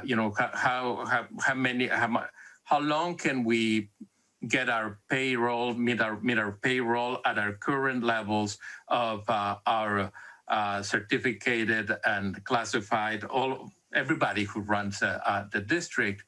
That would get us about 6 weeks of payroll. So something between, it depends on the year and depends on, but roughly about 5 to 6 weeks. So if we were to maintain that level of reserve, that means according to our expenditures, we would be needing in about $5 million on that green line. It would give us the breather of about 30 days of operation. So as during our previous presentation, we had the notion to keep either 17%, which is the advice. We're not going to go there, but if we kept, according to board policy, a 13%, which is about $5 million, that would really give us, the flexibility to not have to get any drastic cuts if economic uncertainty shows and knocks on our door. But I just wanted to take the moment to bring those couple of things as we look into. This is the effect that the CUTA contract puts on our general fund, well-deserved 3%. Superintendent McPetrich mentioned to you that tomorrow there will be negotiations with our CSEA, and once an agreement is reached, another tentative agreement will be coming your way, and a similar type of analysis will be brought to you at whatever the agreement ends up being. So those are the few slides that I wanted to share with you, and you received the actual document that details the document that we're going to be sending to our San Mateo County Office of Education. That is the one that will bear the signatures of that close the agreement, and then we will be getting the direction from the board to pay the increases as negotiated and agreed upon. With that, I'll open it to any questions that you might have. Thank you very much for the presentation. Let me, do I have a motion to approve our AB 1200 before we discuss it? So moved. Thank you, Mary Beth. Do I have a second? I'll second. Thank you, Sophia. Mary Beth? Aye. Aye for me. Sophia? Aye. Freya? Lizette? Aye. Freya? I don't know if she can hear. Motion passes. Aye. Okay, thank you. Any questions? Aye. Mary Beth? I've got a question. Hey, Susan, just thinking about, future staffing, shoring up our programs and services, continuous improvement, we all aspire to, and our goal of these aspirational reserves. I'm curious, what did the total percentage end up being of that raise with the regular raise put in there? Do you know? I'd be curious for 1920 and 2021, just for future planning. The actual numbers are on the document. That is that for 1920, That was $335,000, and then for I mean percentages. 3%. You know, like, I mean, maybe you don't have this information, but like, I know they get, you know, a regular raise, and then we did 3% on top of that. So I wonder what the end percentage ended up being, because I know depending on where you are on the step and column grid, you might get 0, you might get 1, or you might get 4. For those teachers that were not to move on the step and column, they got a 3%. For all those teachers that get to move from one step and column, they get the corresponding increase, and that is teacher by teacher, teacher by teacher.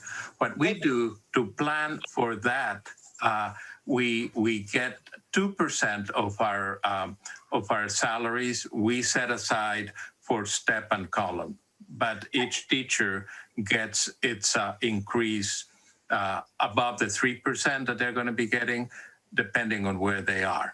I guess my question is, do you know, I know for budgeting purposes, we average, you know, we put in 2% every year just for budgeting purposes, but do you know what the actual percentage was for 19, 20, and 21? Was it 1.8 or 1 or? I will calculate that. Because I just wonder how much total, just in thinking about planning and how it affects our budget, I would be curious just what that total was. And I'm sure it's different for 1920 and 2021.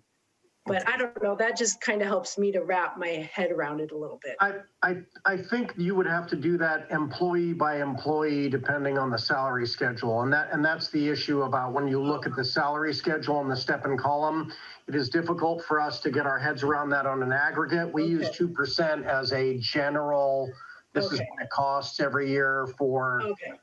So you don't ever have that average really for any group of employees of what it actually was. We can extract that. We can calculate it year by year, and make sure that that is less than 2%.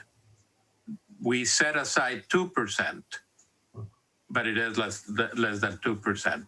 But I'll calculate it. Yeah, it's not worth the big time crunch, but I don't know. That just kind of helps sum it up for me a little bit. So, but what it's not worth you having to go through or do some big data crunch to figure it out. I just thought if you had that number and we could add 3% on it, it would be interesting to know what it was. That's all. But it sounds like it might be harder than that. That is challenging because you'd have to go through every employee because, again, as I think I said at the last meeting, if you're step 12, step 15, step 18, step 21, step 24, step 27, you're waiting 3 years. So whenever we try to say a percentage based on the step and column, it just really depends on where you're on at the step and column. So it's very difficult. We typically in school districts will talk about a raise and it's 3% on top of the step and column.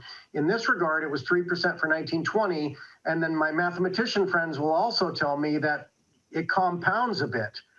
So then we took 3% on top of the 1920. So what really sounds like 6% is not 6%. It's 6 point something. So we do think this is kind of comparable. We did think it was affordable.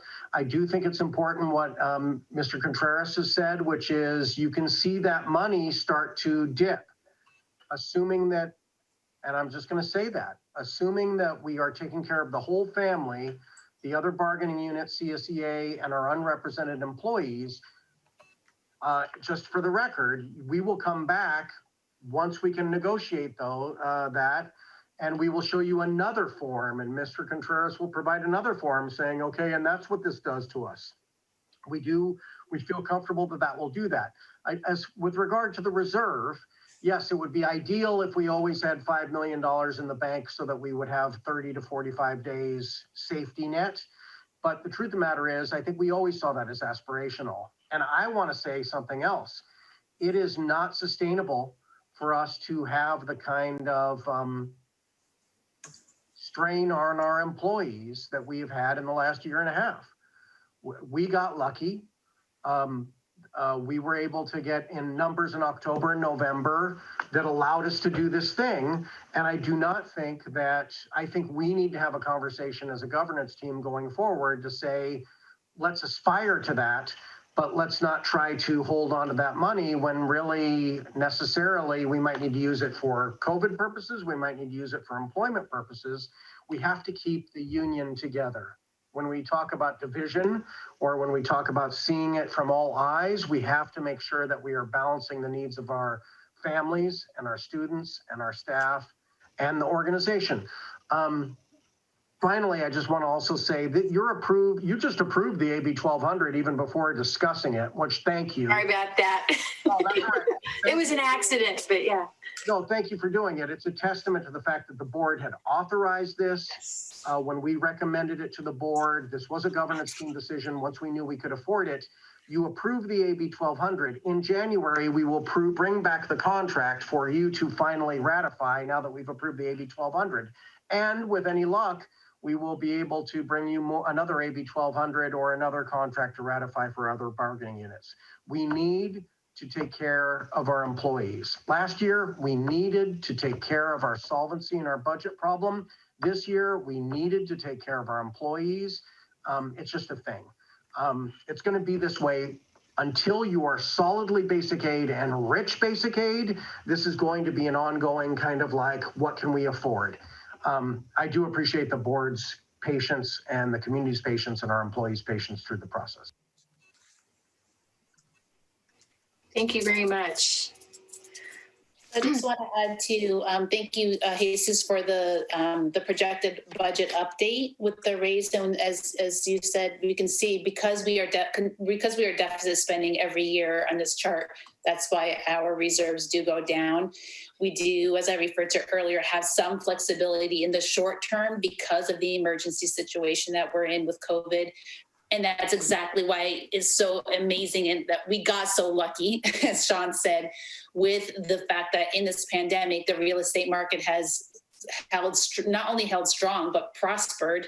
And that, again, shows the differences between what people are experiencing in the course of this pandemic, which is a social justice issue. That aside, we got very lucky being on the receiving end of that as a school district benefiting from those property taxes. So we can see, and I appreciate, looking at the numbers in the actual AB 1200 itself, because I know, again, and I referred to this earlier, where we can have some confusion in our community about what these numbers are, because it is pretty complicated.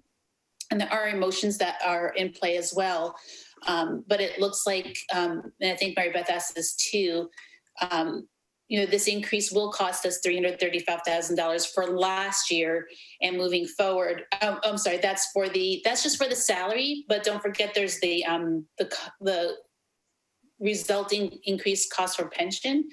So it's really $399,000. So think of it as $400,000 for last year's budget. And moving forward, it's like $811,000 every year moving forward for this increase. So from now on, same thing, we have to come up with $811,000. Yeah, so I appreciate that reality, because reality is often not what we like it to see, because that's like almost $1 million each year, obviously, which has its impacts. And, and we do want to, hopefully can take care of the whole family, as well as Sean said, and that, that's not yet reflected here. And I just want to mention that, as well as, it takes money to run the district. And I think we need to make sure we're constantly keeping an eye on that and just being prepared and careful how we do that. So yeah, that's all my comments on it, but thank you for bringing it forth. And yeah. Any other comments? If not, we'll move to item 8, organization. Now is the time of year where we transfer leadership roles within this particular district. There's a culture of changing positions each year. So I just have a question as a point of order, Sean. Do we need to nominate, second, and vote on each, or can we do it in mass if we have one motion for all of the roles? You can do it either way. I would just like to remind people of the board bylaws. The annual organizational meeting is meant to elect a president and a clerk and or vice president from members. As you mentioned, President Hines, we have a tradition of rotation in this district, which I greatly admire personally, because I think it gives everybody a chance to lead in different roles. And I think it's good for the order. So the superintendent is typically appointed as the secretary to the board. I'll be honest, a lot of that work is my colleague, Rosie Acosta. I'm like the Wizard of Oz, and Rosie really does the majority of this work, but you would also authorize signatures, you'd approve a schedule of regular meetings, and you designate board representatives to serve on committees. If you want to, or if anybody wants to nominate the whole panel, then you would ask for a second. If there was a second, then you could take a vote. If there was no second, it would die on the floor. It might be, you could do it either way. Okay, well, let me give it a try. I'd like to nominate Lizette Cortez for president, Mary Beth Alexander as vice president, and Freya McCalmont as clerk for this coming year. Do I have a second? I'll second, since I'm one of the few not. Thank you, Sophia. Not that you can't, but just right. it's slightly less awkward. Right. It's kind of weird. Yeah, Mary Beth. Aye. Sophia. Aye. Lizette. Aye. Freya. Aye. Motion passes. We now have new leadership, and Lizette, you are now president of the board, and I now transfer leadership of this meeting to you. Okay, we're done, everybody. Have a good night. I wish it was that easy. We do need, I promised Lizette that we have 2 more actions. Actions so that she can really start. For good old times, Kim, take it away. Okay. We can do that. Next on the Kim, just a comment on the last one. We actually have a board policy, I believe, that outlines our rotations. Because at one point we put it into actual policy rather than having it just be the custom, so that it was really clear for the community that this was not only our intent, this was the plan. We, of course, can choose to deviate from that, but I wanted to clarify that for everyone because I didn't see that reflected in the description. That is correct. It is basically that the vice president will become president and that the clerk will assume the vice president, but it is a matter, of course, that, and that is, after 1 year as vice president, the elected member shall serve 1 year as president. And so it is embodied in the policy. It's the clerk piece where there is nothing said about the clerk, but that's right. The rotation from vice president to president is correct. From clerk to vice president is right, but there's nothing. So that's why you had to have a nomination for a clerk. Got it. Thank you. We have, I guess, Rosie, approval of the schedule of regular governing board meetings for 2021. Real quick, I think we need to do the appointment of the secretary. Secretary and signatories. Yeah, Sean as secretary and then the signatories. So motion to approve Sean McFetridge, superintendent as secretary, and motion to approve the president and the clerk as signatories for the board. Is that right, Rosie? So second. Okay. Okay, so Mary Beth? Aye. Aye. Sophia? Aye. Freya? Aye. Lizette? Aye. Thank you. Thank you for clarifying that, Freya, because I only saw the governing board officers on the agenda. So thank you. Okay, Rosie was about to catch it too. Yeah. And so was that coupled, or do we have to do one more motion? We're good? You just voted on that. So you just got signatories, you just got your officers, and you just made me the secretary. Secretary. Very good. Thank you. So approval of the schedule of regular governing board meetings for 2021. And I will just speak to this quickly again. It was really Rosie who helped us put this together. Basically, also ingrained in policy is this notion that you will be the second Thursday of the month. You will see that Rosie has put asterisks next to June 24th because that's a second meeting in June. Thus, it's not the second Thursday. You will see that November 18th is listed. And the reason why that is not on November 11th is because that is Veterans Day. And you will see December 14th. And the reason why it's December 14th is because there are two things in December you must do. One, before the 15th, you must have the first interim, which you had last week. And two, you have to have the organizational meeting between the 11th. So the 14th is why that is a Tuesday. Otherwise, we think this is a good schedule for you. And we would hope you would accept it. Our recommendation is to accept it. And so first, do I have a motion and then we can okay. So I have a question because we're showing all of these as just the meeting. And one of the things that's worked well for us the last few months was doing closed session the day before, because some nights we've been going so late. It's been a big help to have a short closed session, and then we don't come to a meeting and then have to go back to closed session. So these are just regular governing board meetings, and this is what we're required to have you set. And it is certainly I'm happy to meet with the board in closed session on alternate dates, particularly if we can make these meetings less long for you. And yeah. But then as practice, then can we, if we approve this now, can we move the start time earlier? Our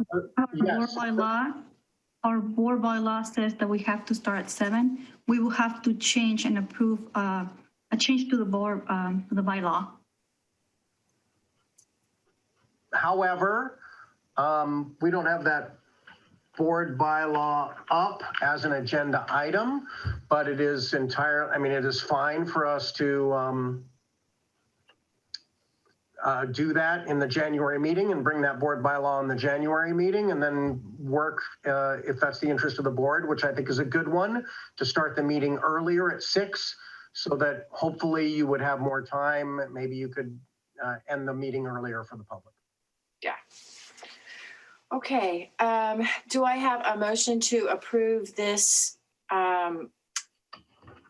calendar of board meetings for the coming year?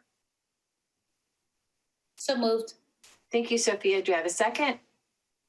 Second. Thank you, Freya. So are we approving the dates, but not the time? I think we're approving the dates and the time, and then we would have to change the times once we changed our policy in January. That's exactly right. So I think we'll vote on. Well, I'm curious. I mean, I agree with Kim. I think it would be nice to start them at 6. I mean, the feedback I've had from public would be that they're going late. It's hard to start a 4-hour meeting at 7 p.m. And the feedback I've had, it seems like people would like to participate. And I do see people dropping off quite a bit now that, we have Zoom once it gets later. So, but I'm curious what other people would think as well. It sounds like just like a logistical issue where we need to approve this today by law, I guess, right? Like there's some rule of like we have to approve it today in this month's meeting, but then we can revise it like along with the revision of the bylaw that says we start our meetings at 7. So it's kind of like we'll make a slight adjustment in January. Right. Well, but I didn't want to make Sean and everyone do everything if no one else wanted to do that idea. I think especially since we're doing Zoom. Check. Yeah, I didn't want to make them do something if other people didn't agree, but especially being Zoom, we don't, people aren't driving here. Right. Anyway, it seems to make sense to start it earlier. The easiest way for me to accomplish this and for Rosie and I to accomplish this is to get direction from the board, not an action. And if I hear enough direction, and I think I hear from Kim and from you, Mary Beth, an interest in starting the meeting earlier at 6. Lizette, does that work for you? Yes, I've actually been able to, yes, I have pulled some strings and I'm actually changing my schedule so that I'm a lot more flexible. So yes. Okay.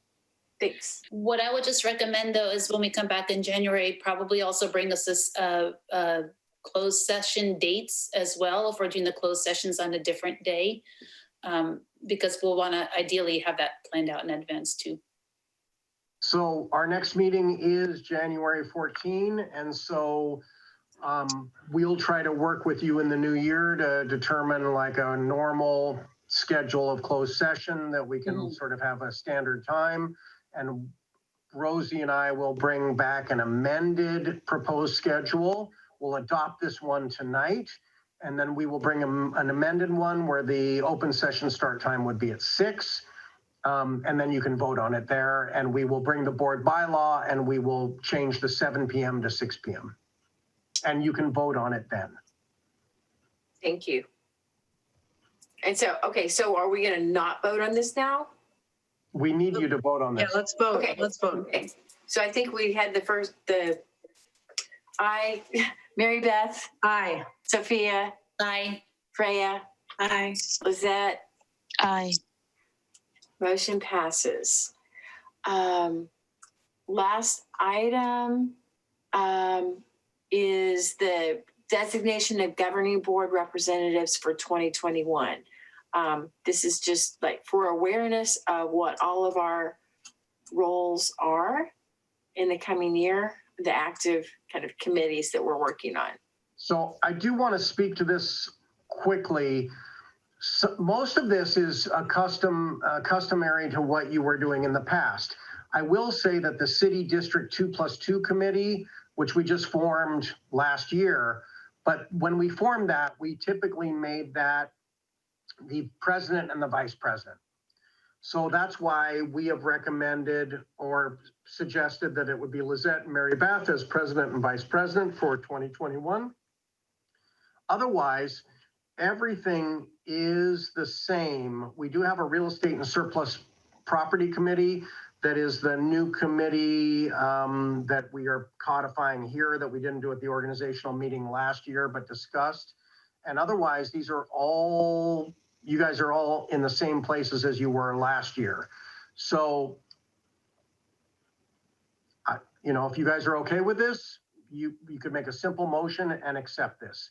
If you need to figure out that you want to change, then you would need to move that you amend it.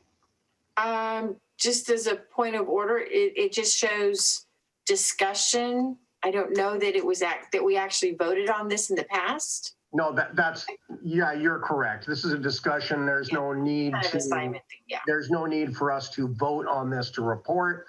But it'd be great for you to discuss it. And if you did approve it, I mean, if you did agree it, we could bring it back for approval if you wanted to approve it. Otherwise, we know what you're doing.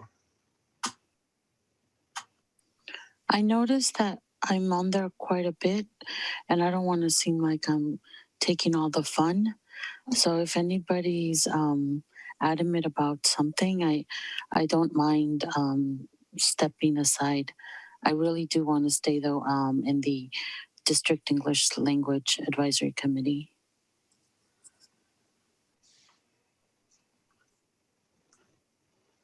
I think right now,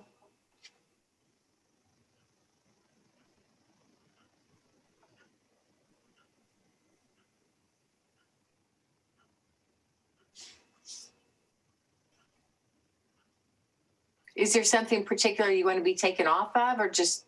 I mean, no, I don't want to be taken off of anything. I just want to share the wealth. Okay. And I don't want to be, you know, I'm I don't I don't want think to you're be hiding looked as, anything. okay, I want You're just being everybody to present, have the so. same amount of fun. Yeah. Okay. That's awesome. Yeah. No, thank you for that sensitivity to the whole group. And I think right now we've got a pretty good balance where we're able to engage in areas and cover all the needs of the district in terms of board participation and awareness. So I think we're in good stead kicking off this next year. Our next. I just want to also add their roundtables, so I don't think they necessarily need to be shown here, but along with the DLAC, Lizette is also participating on the Latino roundtable, as am I, and that's really been really wonderful. And there was an LGBTQ roundtable that I had been asked to participate on, and I'm happy to continue participating on that as well. I assume it's a little bit on ice right now because of the pandemic, and much like our, some of the other committees are a little bit slower moving, but I just want to say I'm happy to continue supporting those two as well. They're a little bit less, more informal, I guess.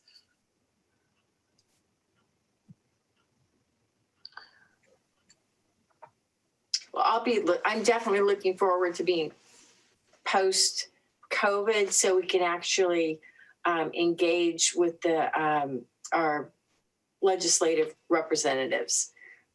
I know that was productive over the last year, and I think there's once we're out from under COVID, that's going to be really important. So, yeah, we have a new state senator too. I mean, we could even try and do a Zoom meeting or something. And that's Sean, true. I think it sounded like you had met with some of them over Zoom, so maybe we'll coordinate with you on that. That would be a good idea. I've met with Mullen recently, but not with, I think your new is Josh Becker, right? Mm-hmm. Yep. So I haven't, he hasn't invited, I'm sure I think, bless him, Jerry Hill is just getting off a long term. So, no, we look forward to working with him in the future. Because I don't hear a lot of dissent or discussion on this, I do want to capture the Latino roundtable and the LGBTQ roundtable on this forum. And then since we've discussed it, I'll bring, Rosie will bring this back in January, maybe as a consent item, just so it can be sealed and affirmed. And I am always happy to give up the county committee on school district or organization if anybody wants it, but I'm totally fine staying with it. It was literally like an hour Zoom meeting this time. So, but anyways, if anyone has any real fascination in that area, go for it. I will say, Freya, I'll be there, but I don't want to necessarily first. I greatly appreciate you doing it because, again, the school district was able to organize, by trustee area here, which is, I think, a great thing for democracy and representation and all that. And you guys are ahead of the curve. That was a good thing that you guys did when you did that. But I do understand that that's a commitment now to get everybody else to do it. So thank you, Freya. I do look forward to the Real Estate and Surplus Property Committee. I think Mr. Contreras will be working to put out RFPs and discussing this with Kim and Mary Beth about finally getting ways for us to look at that surplus property. I do agree that the CSBA and legislative action representation is important to us ongoing. DLAC, Financial Advisory Committee that formed last year, that Jesus leads. Thank you. The Visual and Performing Arts Committee is ongoing, thanks to Leticia and Kim and Lizette. Environmental Sustainability Committee, Freya brought it up at the beginning of the meeting. I have now assessed our schools, and they have given me a lot of input, and I was meeting with the Superintendent's Environmental Education Collaborative, and last year with the California last week, 2 days ago with the California Environmental Literacy Initiative. So we look forward to ongoing work in that regard. The CTE Advisory Committee is instrumental to their work, and the City District Committee. So Rosie and I will bring this back as a consent item, and we will add the Latino Roundtable and the LGBTQ Roundtable. And there's also, I don't know how the invitations have been working, but I know Mary Beth and I have been typically pretty engaged at the PTO Alliance meetings. I don't know if that just might be for information on the side. And I also just want to make sure people are aware, especially since the pandemic started. There have been regular meetings with the San Mateo County School Boards Association, and I've been actively participating on those as well. It's been a great way to keep up with what's going on, as well as the San Mateo County elected officials calls, which I think are bi-weekly now. So there's just a lot of collaboration going on with our partners at the various levels. And I think that's awesome. And, you know, that the fact that, again, that the pandemic has stimulated the need for those collaborations in an acute way, I think will help us in the longer term too. And we used to have a separate, like we have the legislative action for CSBA, but we used to have one that was the county CSBA rep. We used to have that listed. I don't know if we want to add that. And Sophia, you want to be doing officially. I mean, before pre-COVID, they would have like dinners and working groups and presentations on different things that were happening in the county. So I don't know if that's something you want to take on. Sophia, you're muted. I haven't seen anything on county level, like a county subgroup of CSBA. Is that what you mean? It's the CSBA. It's the county CSBA. They do like different. Maybe they're not doing it now. No, that's what I'm talking about. The San Mateo County. Yeah, that's exactly what I was just referring to. I'm just saying we used to have a designee. Oh yeah. I'm going anyway, so I'm happy to be like. That's what I was saying. Yeah. That's all. Yeah. Okay, so for the good of the order, and so we have a designation that is an action item that you vote on next time. Now that we've had this discussion, we will add PTO Alliance, Sophia and Mary Beth, San Mateo County School Boards Association, Sophia, LGBTQ. Question on this. I believe that PTO Alliance, don't they send that? I mean, it may be kind of default. I thought we all get that email. Yes, but we can't all go. So I know we can't all go, but again, I don't know that we would. To be fair, it's usually in the middle of the workday, and so I have to plan ahead to actually take time off. I think it's useful to designate when people are naturally going to something. I think it can be useful to designate that certain people are representatives so that there isn't any confusion. And that it also can clarify for reporting purposes. Like if we say, oh, Mary Beth and Sophia are that, then you guys can report back to us what happens. That's kind of the point, you know? Okay, so, that makes sense. I think that can be helpful if they're already doing it to capture that and formalize it to some degree, as long as nobody else has a burning desire to be that person right now, right? Got it. it is true that you can only have 2 members at these things before then you have to start noticing, which gets very onerous and complicated. So again, I will add these 4 things to the committees and assignments, and we'll bring it back as a consent item at the next meeting if that's the direction of the board. It'll make Lizette feel like she's not doing too many things because we'll add all you feel better, Lizette?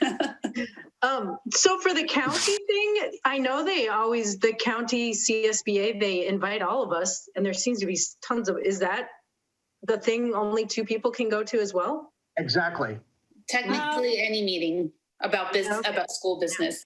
Yeah. But I think I don't know, it's complicated if you don't speak. Maybe it's okay. I'm not really quite sure in that, but the safer route is to just have 2 of us present to any, we could be like at a party together, but not like something relating to school business. Right.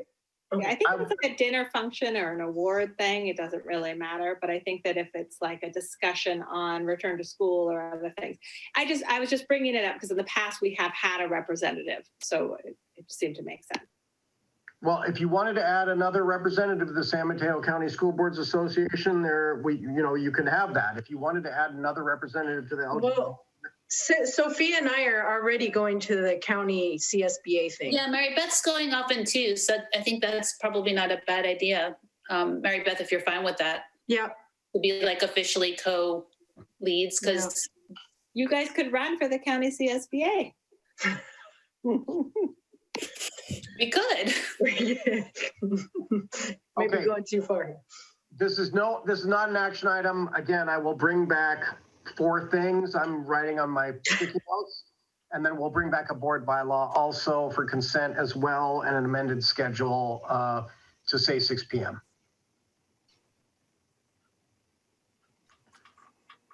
And you're this close to a clean getaway.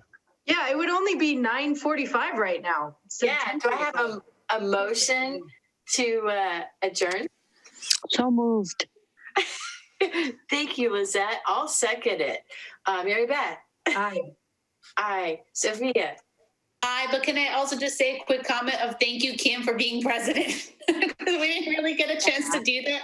Normally in person, it'd be a little bit more natural, but on Zoom, it's a little bit more awkward. But thank you for working with us and leading us and supporting everybody throughout a crazy year. And good luck, Lizette, because I don't think there hasn't been much presidenting this year. This has been a year of presidenting, leading a meeting on Zoom. So unfortunately, I felt like there was more that might have been done, that there was an opportunity to participate with the community. So for that, I'm sorry, but I really look forward to the committee work, and because it's rich and juicy and wonderful with visual and performing arts and with the real estate and surplus property. So I know Lizette will be running the meetings in a tremendous way starting January 14th. So yeah, thank you. So I think, did we get everybody's eyes? No, but Okay. wow, no pressure, right? Thank you guys. And Thank Sean, you, and Sean, I'm just gonna give you a heads up. You need to step it up because I'm gonna be using your secretarial services. So just so you know. I look forward to it, Lizette. I've got a room right next door to my office that you can use. It's a deal. I'm coming. Awesome. Happy holidays. Enjoy your time off, folks. Stay safe. Thank you all. Thank you for everybody that called in.